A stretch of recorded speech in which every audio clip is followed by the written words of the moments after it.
ನಾವೆಲ್ಲರೂ ಒಂದು ಚಿಕ್ಕ ಪ್ರಾರ್ಥನೆಯಿಂದ ಕರ್ತನಿಂದ ಸಹಾಯವನ್ನು ಕೇಳ್ಕೊಳ್ಳುವ. ಸ್ವಾಮಿ, ಈ ಸಾಯಂಕಾಲದ ಸಮಯದಲ್ಲಿ ಒಂದು ಚಿಕ್ಕ ಹಿಂಡಾಗಿ ಸುರಕ್ಷಿತವಾಗಿ ನಿನ್ನ ಪಾದ ಸಾನ್ನಿಧ್ಯದಲ್ಲಿ ಬಂದು ಸೇರುವಂತೆ ನಮ್ಮನ್ನು ಕಾದು ಕಾಪಾಡಿದ್ದೆ. ನಿನಗೆ ಧನ್ಯವಾದಗಳನ್ನು ಸಲ್ಲಿಸ್ತಾ ಇದ್ದೇವೆ. ವಚನಗಳನ್ನು ಓದುವಂಥ ಸಮಯದಲ್ಲಿ, ವಚನಗಳನ್ನು ಕೇಳುವಂಥ ಸಮಯದಲ್ಲಿ ವಚನಗಳ ಗೂಢಾರ್ಥಗಳನ್ನು ನಾವು ಗ್ರಹಿಸುವಂತೆ ಪರಲೋಕದ ಸಾಮರ್ಥ್ಯ ಮತ್ತು ಬಲವನ್ನು ನಮಗೆ ದಯಪಾಲಿಸು. ವಚನಗಳನ್ನು ಕದಿಯುವಂಥ, ವಚನಗಳನ್ನು ಗ್ರಹಿಸಲಿಕ್ಕೆ ಅಡೆತಡೆ ಮಾಡುವಂಥ ಸೈತಾನ ಮತ್ತು ಆತನ ದೂತರ ಸಾಮರ್ಥ್ಯಗಳನ್ನು ಸ್ವಾಮಿ ನೀನು ಕೊಟ್ಟಂಥ ಅಧಿಕಾರದಿಂದ ನಿನ್ನ ಪರಿಶುದ್ಧ ನಾಮದಲ್ಲಿ ನಾವು ಮುರಿತಾ ಇದ್ದೇವೆ, ನಿಷ್ಕ್ರಿಯಗೊಳಿಸ್ತಾ ಇದ್ದೇವೆ. ಈ ಅಧಿಕಾರ ನಮ್ಮೆಲ್ಲರಿಗೂ ದಯಪಾಲಿಸಿದ್ದಕ್ಕಾಗಿ ನಿನಗೆ ಸ್ತೋತ್ರ ಹೇಳ್ತೇವೆ. ಈ ಚಿಕ್ಕ ಪ್ರಾರ್ಥನೆಗೆ ಸದುತ್ತರವನ್ನು ನೀಡಿದ್ದಕ್ಕಾಗಿ ನಿನಗೆ ಧನ್ಯವಾದಗಳನ್ನು ಸಲ್ಲಿಸ್ತಾ ಇದ್ದೇವೆ. ಆಮೇನ್.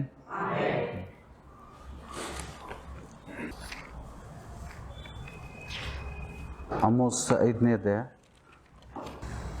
16ನೇ ವಚನದಿಂದ ನಾವು ಓದ್ಕೊಳ್ಳುವ. ಅದಕ್ಕೆ ಹೆಡ್ಡಿಂಗ್ ಇದೆ? ಹೆಡ್ಡಿಂಗ್ ಇಲ್ಲ? 16. ಆಮೋಸ್ 5ನೇ ಅಧ್ಯಾಯ 16ನೇ ವಚನ. ಕರ್ತನ ದಿನ ಅಂತ ಹೇಳಿಬಿಟ್ಟು ಇಂಗ್ಲೀಷಲ್ಲಿದೆ, the day of the lord. ಸೇನಾಧೀಶರಾದ ಯೆಹೋವ ಕರ್ತನು ಇಂತೆನ್ನುತ್ತಾನೆ, ಎಲ್ಲ ಚೌಕಗಳಲ್ಲಿ ಕಿರ್ಚಾಟವಾಗುವುದು, ಎಲ್ಲ ಚೌಕಗಳಲ್ಲಿ ಕಿರ್ಚಾಟವಾಗುವುದು, ಸಕಲ ಬೀದಿಗಳಲ್ಲಿ ಅಯ್ಯಯ್ಯೋ ಎಂದು ಅರ್ಚಿಕೊಳ್ಳುವರು.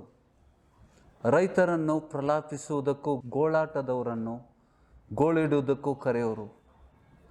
ಎಲ್ಲ ದ್ರಾಕ್ಷಿಯ ತೋಟಗಳಲ್ಲಿ ರೋದನವಾಗುವುದು, ಏಕೆಂದರೆ ನಾನು ನಿಮ್ಮ ನಡುವೆ ಸಂಹಾರಕನಾಗಿ ಹಾದು ಹೋಗುವೆನು. ಇದು ಯೆಹೋವನ ನುಡಿ. ಯೆಹೋವನ ದಿನವು ದುಷ್ಟರಿಗೆ ದುರ್ದಿನ. ಯೆಹೋವನ ದಿನದ ವಿಷಯದಲ್ಲಿ ಮಾತಾಡ್ತಾ ಇದ್ದೇನೆ.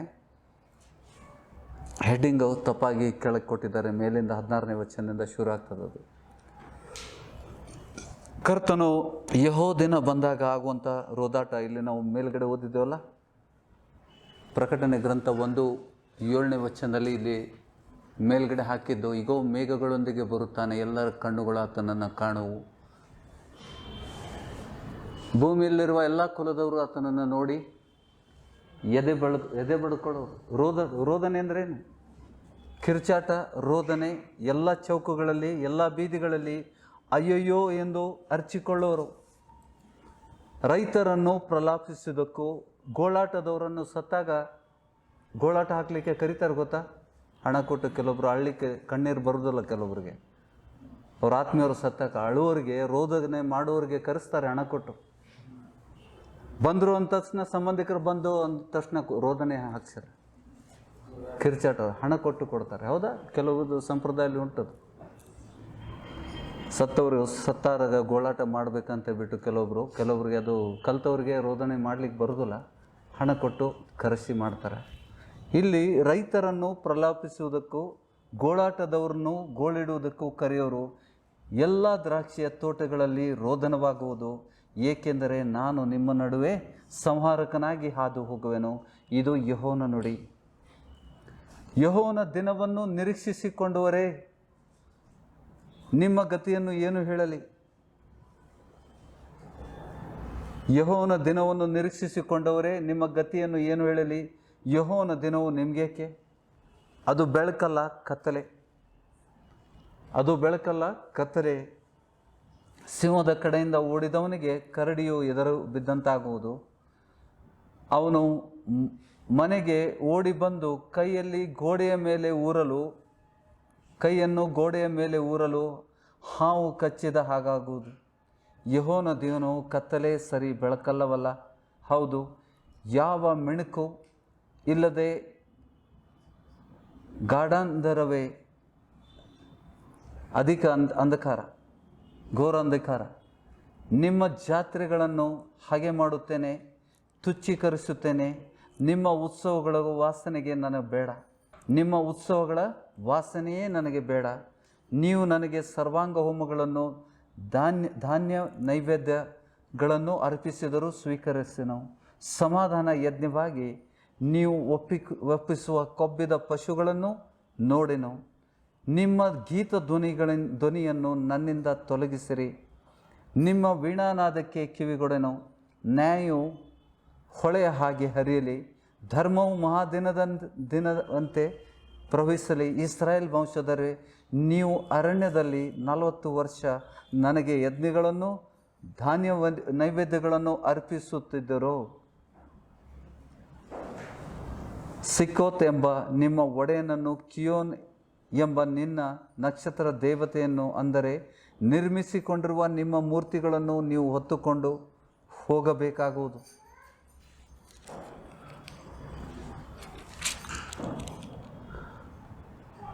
ನಾನು ನಿಮ್ಮನ್ನು ದಮಸ್ಕದ ಆಚೆಗೆ ಸೆರೆಗೆ ತಳ್ಳುವೆನು. ಸೇನಾಧೀಶ್ವರನೆಂಬ ಯೆಹೋವನು ಇದನ್ನು ನುಡಿದಿದ್ದಾನೆ.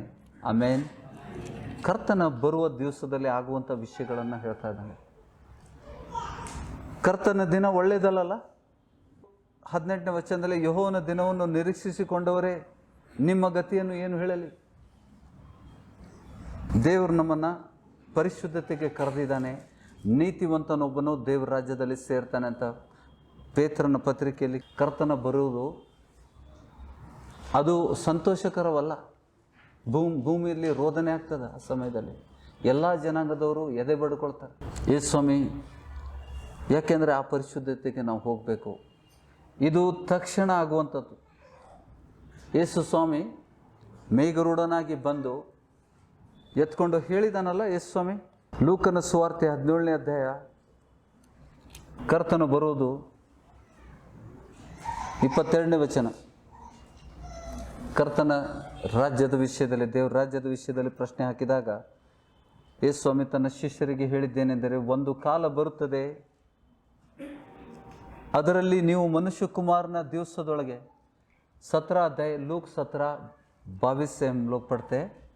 ಮತ್ತು ಆತನು ತನ್ನ ಶಿಷ್ಯರಿಗೆ ಹೇಳಿದ್ದೇನೆಂದರೆ, ಒಂದು ಕಾಲ ಬರುತ್ತದೆ, ಅದರಲ್ಲಿ ನೀವು ಮನುಷ್ಯಕುಮಾರನ ದಿವಸದೊಳಗೆ ಒಂದು ದಿನವನ್ನು ನೋಡಬೇಕೆಂದು ಅಪೇಕ್ಷಿಸಿದರೂ ಅದನ್ನು ನೋಡದೇ ಇರುವಿರಿ. ಜನರು ನಿಮಗೋ ಅಗೋ ಅಲ್ಲಿದ್ದಾನೆ, ಇಗೋ ಇಲ್ಲಿದ್ದಾನೆ ಎಂದು ಹೇಳಿದರೆ ನೀವು ಹೊರಟು ಹೋಗಬೇಡ್ರಿ, ಅವರನ್ನು ಹಿಂಬಾಲಿಸಲು ಬೇಡಿರಿ.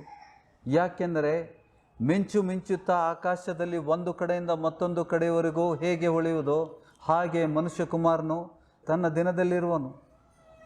ಆದರೆ ಮೊದಲು ಆತನು ಬಹು ಕಷ್ಟಗಳನ್ನು ಅನುಭವಿಸಿ ಈಗಿನ ಕಾಲದ ಜನರಿಂದ ನಿರಾಕರಿಸಲ್ಪಡಬೇಕು. ಯೇಸುವಿನ ಸಮಯದಲ್ಲಿ ಹೇಗಿರ್ತದೆ? 26ನೇ ವಚನ. ನೋಹದ ದಿನಗಳಲ್ಲಿ ನಡೆದ ಹಾಗೆಯೇ ಮನುಷ್ಯಕುಮಾರನ ದಿವಸಗಳಲ್ಲಿ ನಡೆಯುವುದು. ನೋಹನು ನಾವೆಯಲ್ಲಿ ಸೇರಿದ ದಿನದ ತನಕ ಜನರು ಊಟ ಮಾಡುತ್ತಿದ್ದರು, ಕುಡಿಯುತ್ತಿದ್ದರು, ಮದುವೆ ಮಾಡಿಕೊಳ್ಳುತ್ತಿದ್ದರು, ಮದುವೆ ಮಾಡಿಕೊಡುತ್ತಿದ್ದರು. ಆಗ ಜಲಪ್ರಳಯವು ಬಂದು ಎಲ್ಲರನ್ನ ನಾಶ ಮಾಡಿತು. ಮತ್ತು ಲೋಟನ ದಿವಸಗಳಲ್ಲೇ ನಡೆದ ಪ್ರಕಾರ ನಡೆಯುವುದು. ಅವರು ಊಟ ಮಾಡುತ್ತಿದ್ದರು, ಕುಡಿಯುತ್ತಿದ್ದರು, ಕೊಳ್ಳುತ್ತಿದ್ದರು, ಮಾರುತ್ತಿದ್ದರು, ನೆಡುತ್ತಿದ್ದರು, ಕಟ್ಟುತ್ತಿದ್ದರು. ಆದರೆ ಲೋಟನು ಸೋದೋಮ್ ಊರನ್ನು ಬಿಟ್ಟು ಹೋದ ದಿವಸ ಆಕಾಶದಿಂದ ಬೆಂಕಿ ಗಂಧಕಗಳು ಸುರಿದು ಅವರೆಲ್ಲರನ್ನು ನಾಶ ಮಾಡಿದವು.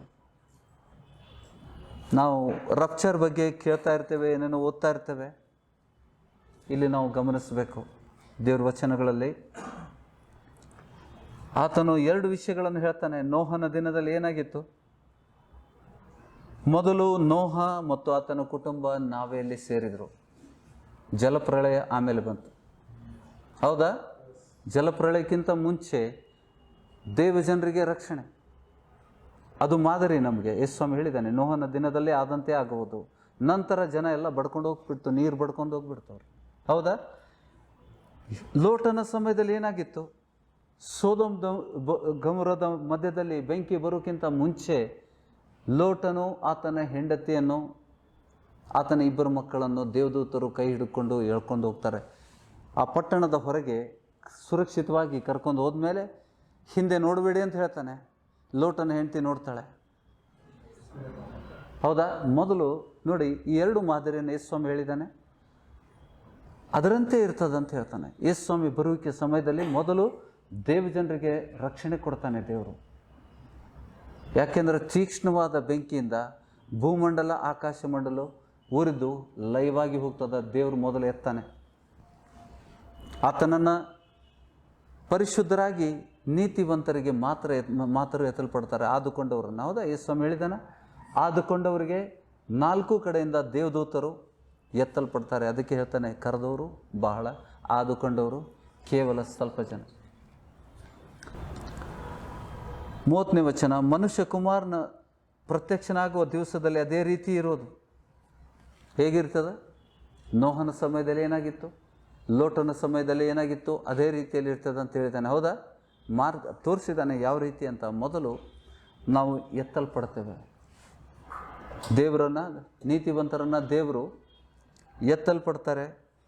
ಅಲ್ಲಿ ಮುಂದಿನ ದಿವಸ ಮುಂದೆ ಹೇಳ್ತಾನೆ ನೋಡಿ, ಆ ದಿನದಲ್ಲಿ ಮಾಳಿಗೆಯ ಮೇಲೆ ಇರುವವನು ಮನೆಯೊಳಗೆ ತನ್ನ ವಸ್ತುಗಳನ್ನು ತೆಗೆದುಕೊಳ್ಳುವುದಕ್ಕೆ ಇಳಿದು ಬರಬಾರ್ದು. ಅದೇ ಪ್ರಕಾರವಾಗಿ ನೋಡಿ, ಯೇಸು ಸ್ವಾಮಿ ಬರುವ ಸಮಯದಲ್ಲಿ ಅದನ್ನೆಲ್ಲ ಮಾಡಬಾರ್ದು. ಹೊಲದಲ್ಲಿರುವನು ಸಹ ತಿರುಗಿ ಹಿಂದಕ್ಕೆ ಹೋಗಬಾರದು. ಲೋಟನ ಹೆಂಡತಿಯನ್ನು ನೆನಪಿಗೆ ತಂದುಕೊಳ್ಳಿರಿ. ಆ ದಿನದಲ್ಲಿ ಯೇಸು ಸ್ವಾಮಿ ಸಮಯದಲ್ಲಿ ಲೋಟನ ಹೆಂಡತಿ ಏನು ತಪ್ಪು ಮಾಡಿದ್ಲು ಅದನ್ನು ನೆನಪಿಗೆ ತಂದುಕೊಳ್ಳ್ರಿ ಅಂತ ಹೇಳ್ತಾನೆ. ನಮ್ಮ ನಿರೀಕ್ಷೆಯಲ್ಲಿರಬೇಕು, ನಮ್ಮ ತಲೆ ಮೇಲೆತ್ತಿರಬೇಕು. ಲೋಟನ ಹೆಂಡತಿಯನ್ನು ನೆನಪಿಗೆ ತಂದುಕೊಳ್ಳಿರಿ. ತನ್ನ ಪ್ರಾಣವನ್ನು ದೊರಕಿಸಿಕೊಳ್ಳಬೇಕನ್ನೋನು ಅದನ್ನು ಕಳ್ಕೊಳ್ಳುವನು, ಪ್ರಾಣವನ್ನು ಕಳ್ಕೊಂಡವನು ಅದನ್ನು ರಕ್ಷಿಸಿಕೊಳ್ಳುವನು. ಆ ರಾತ್ರಿಯಲ್ಲಿ ಒಂದೇ ಮಂಚದ ಮೇಲೆ 2 ಇರುವರು, ಒಬ್ಬನು ತೆಗೆಯಲ್ಪಡುವನು, ಮತ್ತೊಬ್ಬನು ಬಿಡಲ್ಪಡುವನು. 2 ಹೆಂಗಸರು ಒಂದೇ ಕಲ್ಲಿನಲ್ಲಿ ಬೀಸುತ್ತಿರುವರು, ಒಬ್ಬಳು ತೆಗೆದುಕೊಳ್ಳಲ್ಪಡುವಳು, ಮತ್ತೊಬ್ಬಳು ಬಿಡಲ್ಪಡುವರು ಅಂದನು. ಈ ಮಾತಿಗೆ ಶಿಷ್ಯರು, ಸ್ವಾಮಿ ಅದು ಎಲ್ಲಿ ಆಗುವುದು? ಅವ್ರು ಗೊತ್ತಾಗಲಿಲ್ಲ. ಸಾಮ್ಯದಲ್ಲಿ ಯೇಸು ಸ್ವಾಮಿ ನುಡಿದಿತ್ತು, ಅದನ್ನು ಹಳೆ ಒಡಂಬಡಿಕೆಯಲ್ಲಿ ತಿಳಿಪಡಿಸಿದ್ದಾನೆ. ರೋದನೆ ಆಗ್ತದೆ. ಯೇಸು ಸ್ವಾಮಿ ಬಂದಾಗ ಕರ್ತನ ದಿನದಲ್ಲಿ ಎಲ್ಲ ಜನರು ಗೋಳಾಡ್ತಾರೆ. ಯಾಕೆಂದರೆ ಪಟ್ಟಿರ್ತಾರಲ್ಲ, ಆ ವಿಷಯಗಳು ನಡೀತವೆ. ಭೂಲೋಕದಲ್ಲಿ ಆಗುವಂಥ ಎಲ್ಲ ವಿಷಯಗಳನ್ನು ನೋಡಿಕೊಂಡು ಜನರು 21ನೇ ಅಧ್ಯಾಯದಲ್ಲಿ ಅಂತ್ಯ ಸಮಯದ ಲಕ್ಷಣಗಳನ್ನು ಹೇಳಿದ್ದಾನೆ ಯೇಸು ಸ್ವಾಮಿ. ತನ್ನ ಶಿಷ್ಯರು ಕೇಳ್ತಾರೆ. 5ನೇ ವಚನದಲ್ಲಿ ಹೆಡ್ಡಿಂಗ್ ನೋಡಿ, ಯೇಸು ಯೆರೂಸಲೇಮಿನ ನಾಶವನ್ನು, ಯುಗದ ಸಮಾಪ್ತಿಯನ್ನು ಮುಂತಿಳಿಸಿದ್ದು. ಯುಗದ ಸಮಾಪ್ತಿ, ಇದು ಯುಗ ನಡೀತಾ ಇದೆಯಾ? ಈಗ ಯುಗದ ಸಮಾಪ್ತಿ ಆಗ್ತದೆ. ಅಂದರೆ ಈ ಭೂಲೋಕದ ನಾಶನದ ಸಮಯ. ಯೇಸು ಸ್ವಾಮಿ ಬರೆಯೋಕೆಯಲ್ಲಿ ನಾವು ನೂತನ ಆಕಾಶ ಮಂಡಲವನ್ನು ಹೊಂತೇವೆ. ಅದಕ್ಕಿಂತ ಮುಂಚೆ ಭೂಮಿಯಿಂದ ದೇವರು ನಮ್ಮನ್ನು ಎತ್ತಾನೆ, ದೇವ ಜನರಿಗೆ. ಯಾಕೆಂದರೆ ನೋಹನ ಸಮಯದಲ್ಲಿ ಮೊದಲು ನಾವೆಯೊಳಗೆ ಸೇರು ಅಂತ ಹೇಳಿದ. ಹೌದಾ? ದೇವರು ನೀನೊಬ್ಬನೇ ನೀತಿವಂತನಾಗಿದ್ದರಿಂದ ನೀನು ಮತ್ತು ನಿನ್ನ ಕುಟುಂಬ ನಾವೆಯೊಳಗೆ ಸೇರಿ ಅಂತ ಹೇಳ್ತಾನೆ. ಸೊ ಈಗ ರಕ್ಷಣೆ ಹೊಂದಿದಂಥ ನೀತಿವಂತರಿಗೂ ಅದೇ ಮಾದರಿ. ಲೋಟನ ಸಮಯದಲ್ಲಿ ಲೋಟನನ್ನು ದೇವರು ಉಳಿಸಿದ್ನ? ಲೋಟನಿಗೆ ದೇವರು ಉಳಿಸಿದ್ನ? ಕೇಳ್ತಾ ಇದ್ದೀರಾ? ಗಲಿಬಿಲಿ ಮಾಡ್ಕೋಬೇಡಿ. ಇಲ್ಲಿ 21ನೇ ಅಧ್ಯಾಯ ಯೇಸು ಸ್ವಾಮಿ ಬಂದಾಗ ಏನಾಗ್ತದೆ? 25ನೇ ವಚನದಲ್ಲಿ ನೋಡಿ. 25ನೇ ವಚನ, ಇದಲ್ಲದೆ ಸೂರ್ಯ ಚಂದ್ರ ನಕ್ಷತ್ರಗಳಲ್ಲಿ ಸೂಚನೆಗಳು ತೋರುವರು. ಯೇಸು ಸ್ವಾಮಿ ಬರೋಕ್ಕಿಂತ ಮುಂಚೆ ಇದೆಲ್ಲ ಆಗ್ತದೆ. ಭೂಮಿಯ ಮೇಲೆ, ಸಮುದ್ರದ ಮೇಲೆ ತೆರೆಗಳ ಘೋಷದ ನಿಮಿತ್ತವಾಗಿ ಜನರು ದಿಕ್ಕು ಕಾಣದೆ ಸಂಕಟ ಉಂಟಾಗುವುದು. ಆಕಾಶದ ಶಕ್ತಿಗಳು ಕದಲುವುದರಿಂದ ಮನುಷ್ಯರು ಭಯ ಹಿಡಿದವರಾಗಿ ಲೋಕಕ್ಕೆ ಏನೋ ಬರುವುದೆಂದು ಎದುರು ನೋಡುತ್ತಾ ಪ್ರಾಣ ಹೋದಂತಾಗುವುದು. ಎದೆ ಬಡ್ಕೊಳ್ತಾರೆ, ಪ್ರಾಣ ಹೋದಂತಾಗ್ತದೆ, ದಿಕ್ಕು ಕಾಣುವುದಿಲ್ಲ. ಆ ಸಮಯದಲ್ಲಿ ಯೇಸು ಸ್ವಾಮಿ ಸಿಲುಬೆ ಮರಣದಲ್ಲಿ ಪ್ರಾಣ ಬಿಟ್ಟಾಗ ಏನಾಯಿತು? ಭೂಕಂಪ ಆಯಿತು, ಕತ್ತಲೆ. ಸುಮಾರು 3 ಗಂಟೆ ಕಾಲ ಹಗಲು ಹೊತ್ತಲ್ಲಿ ಕತ್ತಲೆ ಆಯಿತು. ಸೂರ್ಯ ಮುಖಾನೇ ಮುಚ್ಕೊಂಡ. ಸೂರ್ಯ ಚಂದ್ರ ಬೆಳಕು ಕೊಡಲಿಲ್ಲ, ಕತ್ತಲೆ ಆಯಿತು. ಯೆರೂಸಲೇಮಲ್ಲಿ ಮಧ್ಯಾಹ್ನದಿಂದ ಶುರುವಾಗಿದ್ದು ಸುಮಾರು 3 ಗಂಟೆ ಕಾಲ ಆತನ ಪ್ರಾಣ ಬಿಟ್ಟಾಗ ಅದಕ್ಕೆ ಅದನ್ನು ನೋಡಿದಂಥ ಶತಾಧಿಪತಿ ಮೊಣಕಾಲೂರಿ ಆತನು ಹೇಳ್ತದಾನೆ, ನಿಜವಾಗಲೂ ಆತನು ದೇವಕುಮಾರನಾಗಿದೆ. ಸುಮ್ಮನೆ ಆಗಲಿಲ್ಲ. ಯೇಸು ಸ್ವಾಮಿ ಏನಾಗದೆ ಉಳಿಲಿಲ್ಲ. ಅಲ್ಲಿ ಭೂಕಂಪ ಆಯಿತು, ಬಂಡೆಗಳು ಸೀಳಿದವು, ಸಮಾಧಿಯಲ್ಲಿದ್ದಂಥ ಎಷ್ಟೋ ದೇವಜನರು ಎದ್ದು ದೇವಾಲಯ ಅಂದರೆ ಯೆರೂಸಲೇಮಲ್ಲಿ ಇದ್ದಂಥ ಯೇಸು ಸ್ವಾಮಿ ಹೋದಂಥ ದೇವಾಲಯ, ಬೋಧನೆ ಮಾಡಿದಂಥ ದೇವಾಲಯದ ಪಡದೆಯು ಅತಿ ಪರಿಶುದ್ಧಾಲಯ. ಆ ಪಡದೆ, ದಪ್ಪ ಪಡದೆ ಮೇಲಿಂದ ಕೆಳಗಡೆ ಇಬ್ಬಾಗ ಆಯಿತು. ಯಹೂದ್ಯರಿಗೆ ಚೆನ್ನಾಗಿ ಗೊತ್ತಾಯ್ತದು. ನಾವು ಮನೆ ಕಟ್ಟೋಣ ಅಂತ ತಿಳ್ಕೊತೇವೆ. ನಾವು ಸರಿಯಾಗಿ ಅರ್ಥ ಅದಕ್ಕೆ ನಾವು ಹಿಂದೆ ದೇವಾಲಯ, ಮೋಶೆಗೆ ದೇವರು ಮಾದರಿ ತೋರಿಸಿದಂಥ ದೇವಾಲಯ ಅದು ಒಂದೇ. ಅದ್ರ ಹೊರಗಡೆ ಬೆಳಕು ಅದರಲ್ಲಿ ಹೋಗ್ತಿರಲಿಲ್ಲ. ಅತಿ ಪರಿಶುದ್ಧ ಯಾಜಕನು, ಮಹಾಯಾಜಕನು ವರ್ಷಕ್ಕೆ 1 ಬಾರಿ ಮಾತ್ರ ಅದರಲ್ಲಿ ತನ್ನ ಪಾಪ ಪರಿಹಾರ ಮತ್ತು ದೇವಜನರ ಪಾಪ ಪರಿಹಾರಕ್ಕಾಗಿ, ಯಜ್ಞಕ್ಕಾಗಿ ಎಲ್ಲಿ ಮಂಜೂಷ ಪೆಟ್ಟಿಗೆ ಇಡ್ತಿತ್ತು ಅಥವಾ ಆ ಪವಿತ್ರ ಆಲಯದಲ್ಲಿ ವರ್ಷಕ್ಕೆ 1 ಬಾರಿ ಹೋಗ್ತಾ ಇದ್ದ. ಆ ದೇವಾಲಯದ ಪಡೆದು ಹರಿದೋಯ್ತು. ಅದು ಏನು ಸೂಚಿಸ್ತದೆ? ಆತ್ಮಿಕ ಅರ್ಥ ಉಂಟು ಅದಕ್ಕೆ. ಆ ದೇವಾಲಯ ದೇವರ ಪರಿಶುದ್ಧ ಸ್ಥಾನ ಮತ್ತು ಮನುಷ್ಯರ ಮಧ್ಯದಲ್ಲಿ ಇರುವಂಥ ದೇವರು ತನ್ನ ಪರಿಶುದ್ಧ ರಕ್ತವನ್ನು ಸುರಿಸಿದ್ದರಿಂದ ದೇವರ ಮತ್ತು ಮನುಷ್ಯರ ಮಧ್ಯದಲ್ಲಿರುವಂಥ ಆ ತಡೆಗೋಡೆ, ಆ ತೆರೆಯು ಮೇಲಿಂದ ಕೆಳಗಡೆ ಹರಿಯಲ್ಪಡ್ತು. ಈಗ ದೇವರಿಗೆ ನಾವು ನೇರವಾಗಿ ಸಮಾಧಾನ ಪಡಿಸಿದ, ಹೌದಾ? ತನ್ನ ಪರಿಶುದ್ಧ ರಕ್ತದಿಂದ ತಂದೆಯೊಂದಿಗೆ ನಾವೆಲ್ಲರೂ ಆ ಸಮಾಧಾನದ ಸೇವೆಗೆ ನಮ್ಮನ್ನು ದೇವರು ಒಪ್ಪಿಸಿದ್ದಾನೆ. ಆಮೇನ್. ಅದು ಪರಿಶುದ್ಧ ರಕ್ತ ಸುರಿಸ್ತಾ ಇದ್ದರೆ ಆಗ್ತಿರಲಿಲ್ಲ. ಆ ತೆರೆ ಆತನ ಶರೀರವನ್ನು ಸೂಚಿಸ್ತದೆ. ಇದನ್ನು ನಾವು ಇಬ್ರಿ ಪತ್ರಿಕೆಯಲ್ಲಿ ಓದಿದ್ದೇವೆ, ಹೌದಾ? ಸೊ ಈ ಸಮಯದಲ್ಲಿ ನೋಡಿ, ಆ ದಿವಸ ಭಾಳ ಕೆಟ್ಟದ್ದು ಅಂತ ಹೇಳ್ತಾನೆ. ಅದು ಬೆಳಕಲ್ಲ, ಕತ್ತಲೆ ಅಂತ ಹೇಳ್ತಾನೆ. ಯಾಕೆಂದರೆ ಯಾವಾಗ ಆಗ್ತದೆ ಯೇಸು ಸ್ವಾಮಿ ಬರೋದು? ಯೇಸು ಸ್ವಾಮಿ ಬಂದಾಗ ಕತ್ತಲೆ. ಅದಕ್ಕೆ ಹೇಳ್ತಾನೆ, ಭೂಲೋಕದ ಎಲ್ಲ ಜನಾಂಗಗಳು ಆತನನ್ನು ಕಾಣುವು, ಹೌದಾ? ಈಗೋ ಮೇಘಗಳೊಂದಿಗೆ ಬರುತ್ತಾನೆ, ಎಲ್ಲರ ಕಣ್ಣುಗಳು ಆತನನ್ನು ಕಾಣುವು, ಆತನನ್ನು ಎರಿದವರು ಸಹ ಕಾಣುವರು, ಭೂಮಿಯಲ್ಲಿರುವ ಎಲ್ಲ ಕುಲದವರು ಆತನನ್ನು ನೋಡಿ ಎದೆ ಬಡ್ಕೊಳ್ಳೋರು. ಹೌದು, ಹಾಗೆ ಆಗುವುದು. ಆತನು ಬಂದಾಗ ಆಕಾಶದ ಶಕ್ತಿಗಳು ಕದಲ್ತವೆ. ಸೂರ್ಯನು ಕಂಬಳಿ ಅಂತ ಆಗ್ತಾನೆ. ಚಂದ್ರ, ಈಗ ಸೂರ್ಯನ ಬೆಳಕೇನೆ ಬರುದಲ್ಲ ಚಂದ್ರಿಗೆ. ಚಂದ್ರ ಏನಾಗ್ತಾನೆ? ಕಪ್ಪಾಗ್ತಾನೆ, ಕಾಣುವುದಿಲ್ಲ. ಕೆಂಪಾಗ್ತಾನೆ ಅಂತ ಹೇಳ್ತಾನೆ. ಆತನಿಗೆ ಬೆಳಕಿಲ್ಲ, ಚಂದ್ರಿಗೆ ಸ್ವಂತ ಬೆಳಕಿಲ್ಲ. ಸೂರ್ಯನ ಬೆಳಕೆ ಅದರ ಮೇಲೆ ಬಿದ್ದಾಗ ಅದು ಕಾಣ್ತದೆ, ಪ್ರತಿಬಿಂಬ ಆಗ್ತದೆ. ಸೂರ್ಯನೇ ಕತ್ತಲಾದಾಗ ಅದಕ್ಕೆ ಎಲ್ಲಿ ಬೆಳಕು ಬರ್ತದೆ. ಸೊ ಭೂಮಿಯಲ್ಲಿ ಏನಿರ್ತದೆ? ಅಲ್ಲಿ ನಾವು ಏನು ಓದಿದ್ದೇವೆ? ತಿರುಗಿ ಹೋಗುವ, ಎಲ್ಲಿಂದ ನಾವು ಬಿಟ್ಟಿದ್ವಿ? ಆಮೋಸ್ 5ನೇ ಅಧ್ಯಾಯ 18ನೇ ವಚನ. ಯೆಹೋವನ ದಿನವನ್ನು ನಿರೀಕ್ಷಿಸಿಕೊಂಡಿರುವರೇ, ನಿಮ್ಮ ಗತಿಯನ್ನು ಏನು ಹೇಳಲಿ? ಯೆಹೋವನ ದಿನವು ನಿಮಗೇಕೆ? ನೀತಿವಂತರಿಗೆ ಹೇಳ್ತಾ ಇಲ್ಲ. ಅದು ಒಳ್ಳೇದಲ್ಲ. ಜನ ಗೋಳಾಡ್ತಾರೆ. ಅದು ಗೋಳಾಡೋಕ್ಕಿಂತ ಮುಂಚೆ ನಾವು ಎತ್ತಲ್ಪಡ್ತೇವೆ. ಹಾಸಿಗೆ ಮೇಲೆ ಇದ್ದಂಥ ಒಂದು ಹಾಸಿಗೆ ಮೇಲೆ 2 ಮಲಗಿರ್ತಾರೆ. ಗಂಡ ಹೆಂಡತಿ ಇರ್ಬೋದು. ಗಂಡ ಹೋದ ಅಥವಾ ಹೆಂಡತಿ ಹೋದ್ಲು, ಗಂಡ ಉಳ್ಕೊಂಡ.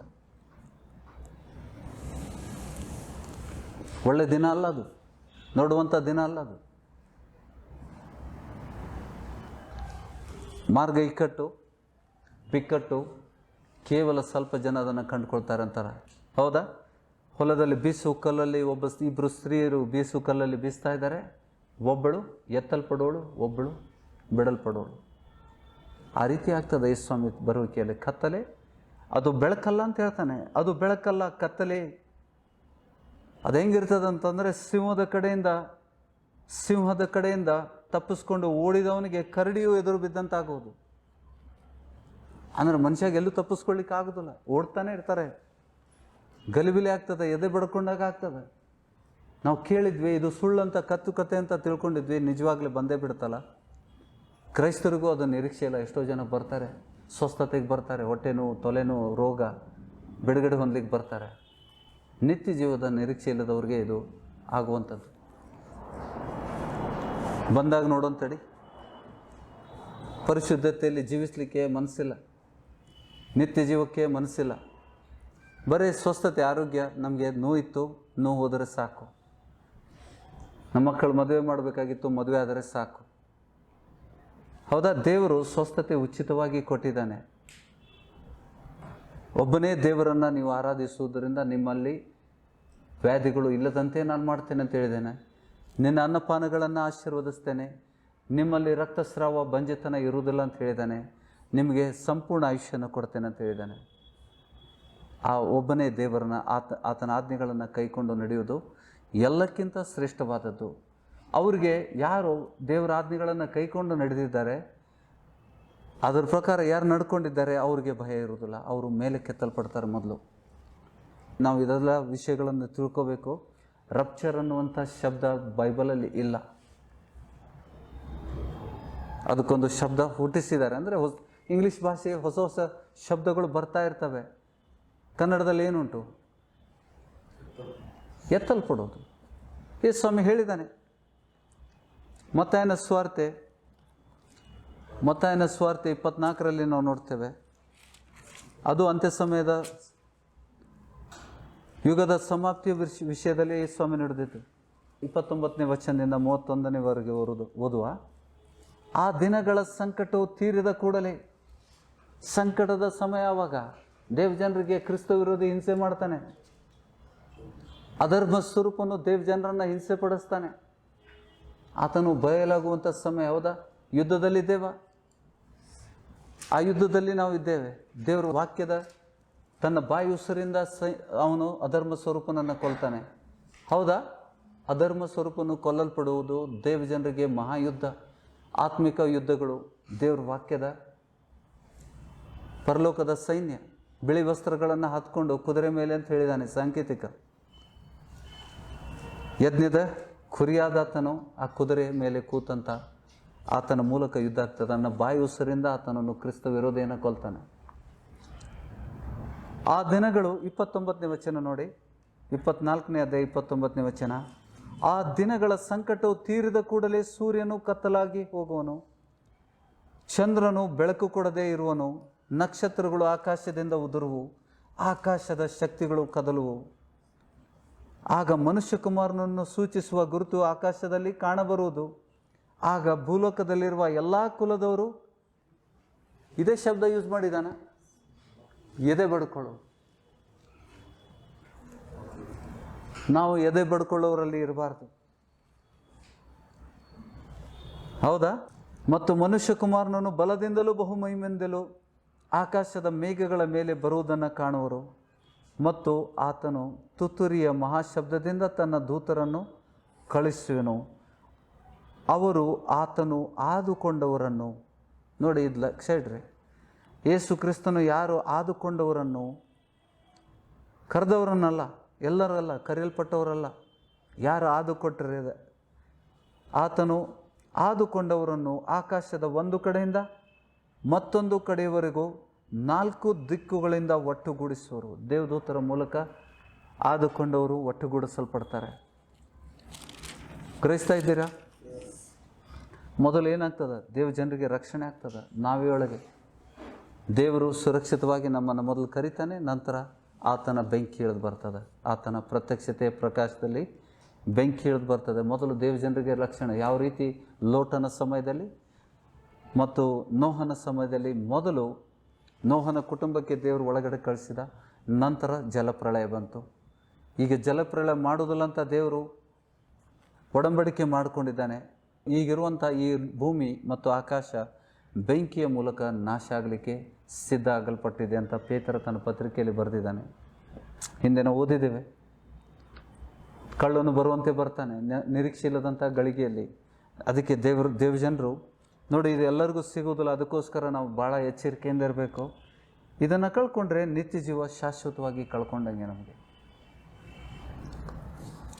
ಇನ್ನು ಹೆಚ್ಚಿನ ವಿಷಯಗಳಲ್ಲಿ ಬರೆದಿದ್ದಾನೆ.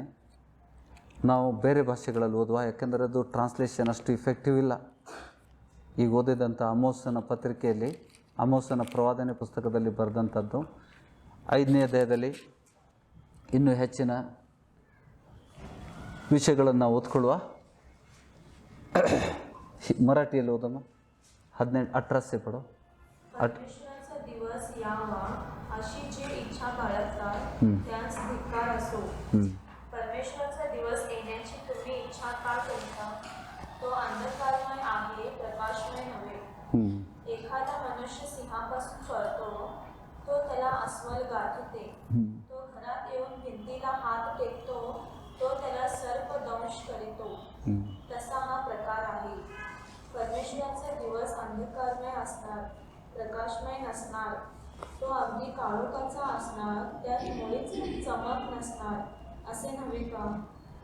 तुमच्या उत्सवाचा मला तिटकारा आहे. ನೋಡಿ ಏನು ಮಾಡ್ತಾರೆ ದೇವಜನರು, ಏನು ಮಾಡ್ತಾ ಇದ್ದಾರೆ? ಉತ್ಸವಗಳು, ಹಬ್ಬಗಳು ಬಂತ. ಕ್ರಿಸ್ಮಸ್ ಹಬ್ಬ, ಕೇಕ್ ತಿನ್ನುವಂಥ ಸಮಯದಲ್ಲಿ ಬರ್ತಾನೆ ಸ್ವಾಮಿ. ಏನು ಹೇಳ್ತಾ ಇದ್ದಾನೆ ಅಲ್ಲಿ? ಯೇಸು ಸ್ವಾಮಿ ಬರುವಿಕೆ ಸಮಯದಲ್ಲಿ ಹೇಳ್ತಾ ಇದ್ದಾನ? ಏನು ಹೇಳ್ತಾ ಇದ್ದಾನೆ? 21 I hate the despise your feasts. ಹಬ್ಬಗಳನ್ನು ನಾನು ದ್ವೇಷ ಮಾಡ್ತೇನೆ. ಅದಕ್ಕೆ ಹೇಳಿದೆ ಸರಿಯಾದ, ಅಲ್ಲಿ ಜಾತ್ರೆ ಅಂತ ಬರ್ತಾರೆ. ಜಾತ್ರೆ ಮಾಡುವಂಥ ಜನ ಟ್ರಾನ್ಸ್ಲೇಟ್ ಮಾಡ್ಯಾರ. ಅದಕ್ಕೆ ನಿಮ್ಮ ಉತ್ಸವಗಳು ಅಂದರೆ ಏನು? ಹಬ್ಬಗಳು. मराठी में पढ़ेगा, कंप्लीट करो. तुमच्या उत्सवाचा मला तिटकारा आहे. मला तिटकार. हां आहे. हां. मी ते तुच्छ मानितो. मी ते तुच्छ मानितो. तुमच्या पवित्र मेळ्यांचा वासही मला खपत नाही. तुम्ही मला होम व अनारपणे अर्पिली, तरी त्यात मला काही संतोष नाही. तुमच्या पुष्ट पशूंच्या शांतपणाकडे मी ढुकून पाहणार नाही. तुमच्या गाण्याचा गोंगाट माझ्यापासून दूर. ಅಯ್ಯಯ್ಯ, तुमच्या गाण्याचा ಗೋಂಗಾಟ ಅಂದರೆ ನಮ್ಮ ಹಾಡುಗಳು ದೇವರಿಗೆ ಅಸಹ್ಯ. ಗೊಂದಲ ಅಂತ ಹೇಳ್ತಾನೆ, ನಾಯ್ಸ್ ಅಂತ ಹೇಳ್ತಾನೆ, ಗಲಾಟೆ. ಅದು ನೀವು ಹಾಡ್ತಾ ಇದ್ದೀರಿ, ಅದು ಹಾಡಬೇಡ ಅಂತ ದೇವ್ರು ಹೇಳ್ತಾ ಇಲ್ಲ. ಇಲ್ಲಿ ನಮ್ಗೆ ಹೇಳ್ತಾ ಇದ್ದಾನೆ, ದೇವರಿಗೆ ಅತಿ ಶ್ರೇಷ್ಠವಾದದ್ದೇನು? ನಮ್ಮ ಪರಿಶುದ್ಧತೆ. ದೇವ್ರಿಗೇನು ಬೇಕು? ದೇವ್ರ ವಾಕ್ಯದಲ್ಲಿ ವಿಧೇಯತೆಯಿಂದ ನಡೆದು ಮತ್ತು ಪರಿಶುದ್ಧತೆ ಭಾಳ ಶ್ರೇಷ್ಠವಾದದ್ದು. ವಾಕ್ಯ ಎಲ್ಲ ನನಗೆ ಬೇಡ ಅಂತ. ನಿಮ್ಮ ಹಬ್ಬಗಳು ನನಗೆ ಅಸಹ್ಯ. ನೀವು ಹಾಡೋದು ನಮ್ಮ ಮುಂದೆ ನೋಡಿ, ವಚನ ಹಾಗೆ ಪಡಿ. ಈಗ तुमच्या गाण्याचा गोंगाट माझ्यापासून दूर न्या. दूर न्या. ओके. तुमच्या विनांचे वादन मी ऐकणार नाही. न्याय प्राण्याप्रमाणे व धार्मिकता प्रचंड दोंडाप्रमाणे वाहो. हे इस्रायलाच्या घराण्या, तुम्ही रानात 40 वर्षे मला पशुयज्ञ व अनारपणे अर्पित होता काय? तुम्ही आपल्या राजाचा मंडप, आपल्या मूर्तीचा देवारा व तुम्ही केलेला आपल्या देवाचा तारा तुम्ही वाहून न्याल, आणि मी तुम्हास दिमिश्काच्या पलीकडे बंदिवान करून नेईल, असे परमेश्वर म्हणतो. सेनाधीश देव हे त्याचे नाव आहे. आमेन. हिंदी में पढ़िएगा, 18 वचन से पढ़िए. हाय तुम पर जो यहोवा के दिन की अभिलाषा करते हो, यहोवा के दिन से तुम्हारा क्या लाभ होगा? वह तो उजियाले का नहीं, अंधियारे का दिन होगा. जैसा कोई सिंह से भागे और उसे भालू मिले, या घर में आकर भिंत पर हाथ टेके और सांप उसको डसे. क्या यह सच नहीं है कि यहोवा का दिन उजियाले का नहीं वरन अंधियारे का होगा? हाँ, ऐसे घोर अंधकार का जिसमें कुछ भी चमक न हो. मैं तुम्हारे पर्वों से बैर रखता हूँ. पर्व मतलब ಹಬ್ಬಗಳು. ನಿಮ್ಮ ಹಬ್ಬಗಳಿಂದ ದ್ವೇಷ ಮಾಡ್ತೇನೆ ಅಂತ ಹೇಳ್ತಾನೆ ದೇವರು. और उन्हें निकम्मा जानता हूँ. और तुम्हारी महासभाओं से मैं प्रसन्न नहीं. चाहे तुम मेरे लिए होम बलि और अन्न बलि चढ़ाओ तो भी मैं प्रसन्न न होऊंगा. और तुम्हारे पाले हुए पशुओं के मेल बलियों की और न तापूंगा। अपने गीतों का कोलाहल मुझसे दूर करो। तुम्हारी सारंगियों का सुर मैं न सुनूंगा, परंतु न्याय को नदी के समान और धर्म को महानद के समान बहने दो। ನೋಡಿ 24ನೇ ವಚನದಲ್ಲಿ ಏನು ಬೇಕಂತ ದೇವ್ರನ್ನ ಏನು ನಿರೀಕ್ಷೆ ಮಾಡ್ತಾ ಇದ್ದಾನೆ? ನಿಮ್ಮ ಹಬ್ಬಗಳು, ನಿಮ್ಮ ನೀವು ಸೇರಿರುವಂಥ ಕೂಟಗಳು ನನಗೆ ಬೇಕಾಗಿಲ್ಲ ಅಂತ ಹೇಳ್ತಾನೆ. ನಿಮ್ಮ ಹಾಡುಗಳು ನನಗೆ ಗಲಾಟೆ ಅಂತ ಹೇಳ್ತಾನೆ.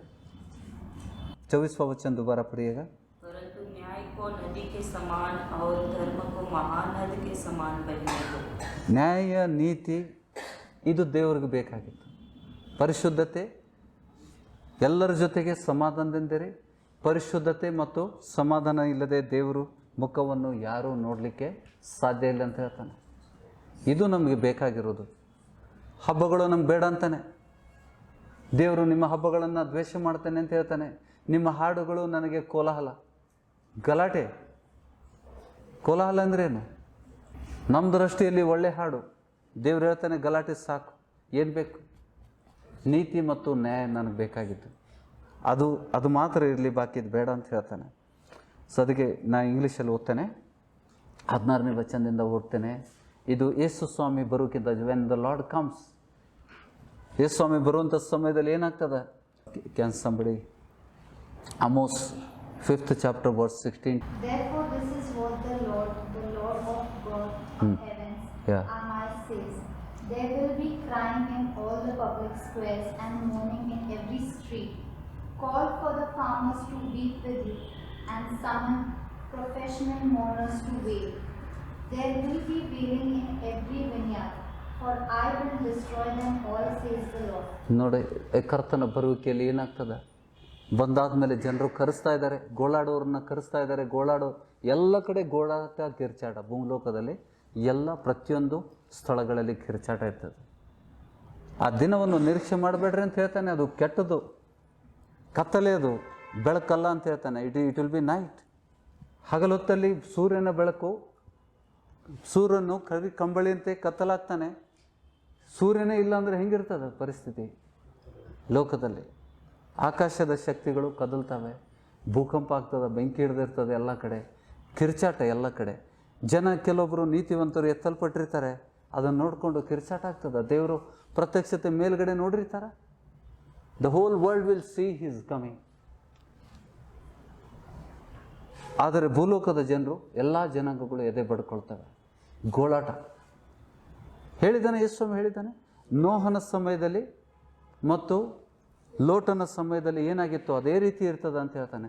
ಆತನ ಬರುವಿಕೆಯಲ್ಲಿ ಮೊದಲು ದೇವಜನರನ್ನು ದೇವದೂತರ ಮೂಲಕ ಎತ್ತಲ್ಪಡ್ತಾರೆ. ಯಾರು? ಆದುಕೊಂಡವರು. The chosen one, not every one. Many are called but the few are chosen. ಅನೇಕರು ಕರೆಯಲ್ಪಟ್ಟಿದ್ದಾರೆ. ನೋಡಿ, ವಚನಗಳನ್ನು ನಾವು ಓದುವ. ಮತ್ತಾಯನ ಸುವಾರ್ತೆ 22ರಲ್ಲಿ ನಾವು 14ನೇ ವಚನದಲ್ಲಿ ನೋಡ್ತೇವೆ. 22ನೇ ಅಧ್ಯಾಯ 1ರಿಂದ 14 ಓದ್ಕೊಳ್ಳ. Matthew 22 verse 1 to 14 will read. ಯೇಸು ಬೋಧನೆ ಮಾಡುತ್ತಾ ಇನ್ನೂ ಸಾಮ್ಯವಾಗಿ ಅವರಿಗೆ ಹೇಳಿದ್ದೇನೆಂದರೆ, ಪರಲೋಕ ರಾಜ್ಯವು ಮಗನಿಗೆ ಮದುವೆ ಮಾಡಿದ ಒಬ್ಬ ಅರಸನಿಗೆ ಹೋಲಿಕೆಯಾಗಿದೆ. ಅವನು ಮದುವೆಗೆ ಹೇಳಿಸಿಕೊಂಡವರನ್ನು ಕರೆಯುವುದಕ್ಕೆ ತನ್ನ ಆಳುಗಳನ್ನು ಕಳಿಸಲು ಬರುವುದಕ್ಕೆ ಅವರಿಗೆ ಮನಸ್ಸಿರಲಿಲ್ಲ. ತಿರುಗಿ ಬೇರೆ ಆಳುಗಳನ್ನು ಕರೆದು, ನೀವು ಊಟಕ್ಕೆ ಹೇಳಿಸಿಕೊಂಡವರ ಬಳಿಗೆ ಹೋಗಿರಿ, ಈಗೋ ಅಡಿಗೆ ಸಿದ್ಧವಾಗಿದೆ, ನನ್ನ ಹೋರಿಗಳನ್ನು ಕೊಬ್ಬಿದ ಪಶುಗಳನ್ನು ಕೊಯ್ಸಿದ್ದೇನೆ, ಎಲ್ಲ ಸಿದ್ಧವಾಗಿದೆ, ಮದುವೆಯ ಊಟಕ್ಕೆ ಬನ್ನಿರೆಂಬುದಾಗಿ ಅವರಿಗೆ ಹೇಳಿರೆಂದು ಅಪ್ಪಣೆ ಕೊಟ್ಟು ಕಳಿಸಿದನು. ಆದರೆ ಅವರು ಅಲಕ್ಷ್ಯ ಮಾಡಿ ಒಬ್ಬನು ತನ್ನ ಹೊಲಕ್ಕೆ ಹೋದನು, ತನ್ನ ವ್ಯಾಪಾರಕ್ಕೆ ಹೋಗಿಬಿಟ್ಟನು. ಉಳಿದವರು ಅವನ ಆಳುಗಳನ್ನು ಹಿಡಿದು ಬೈದು ಕೊಂದು ಹಾಕಿದರು.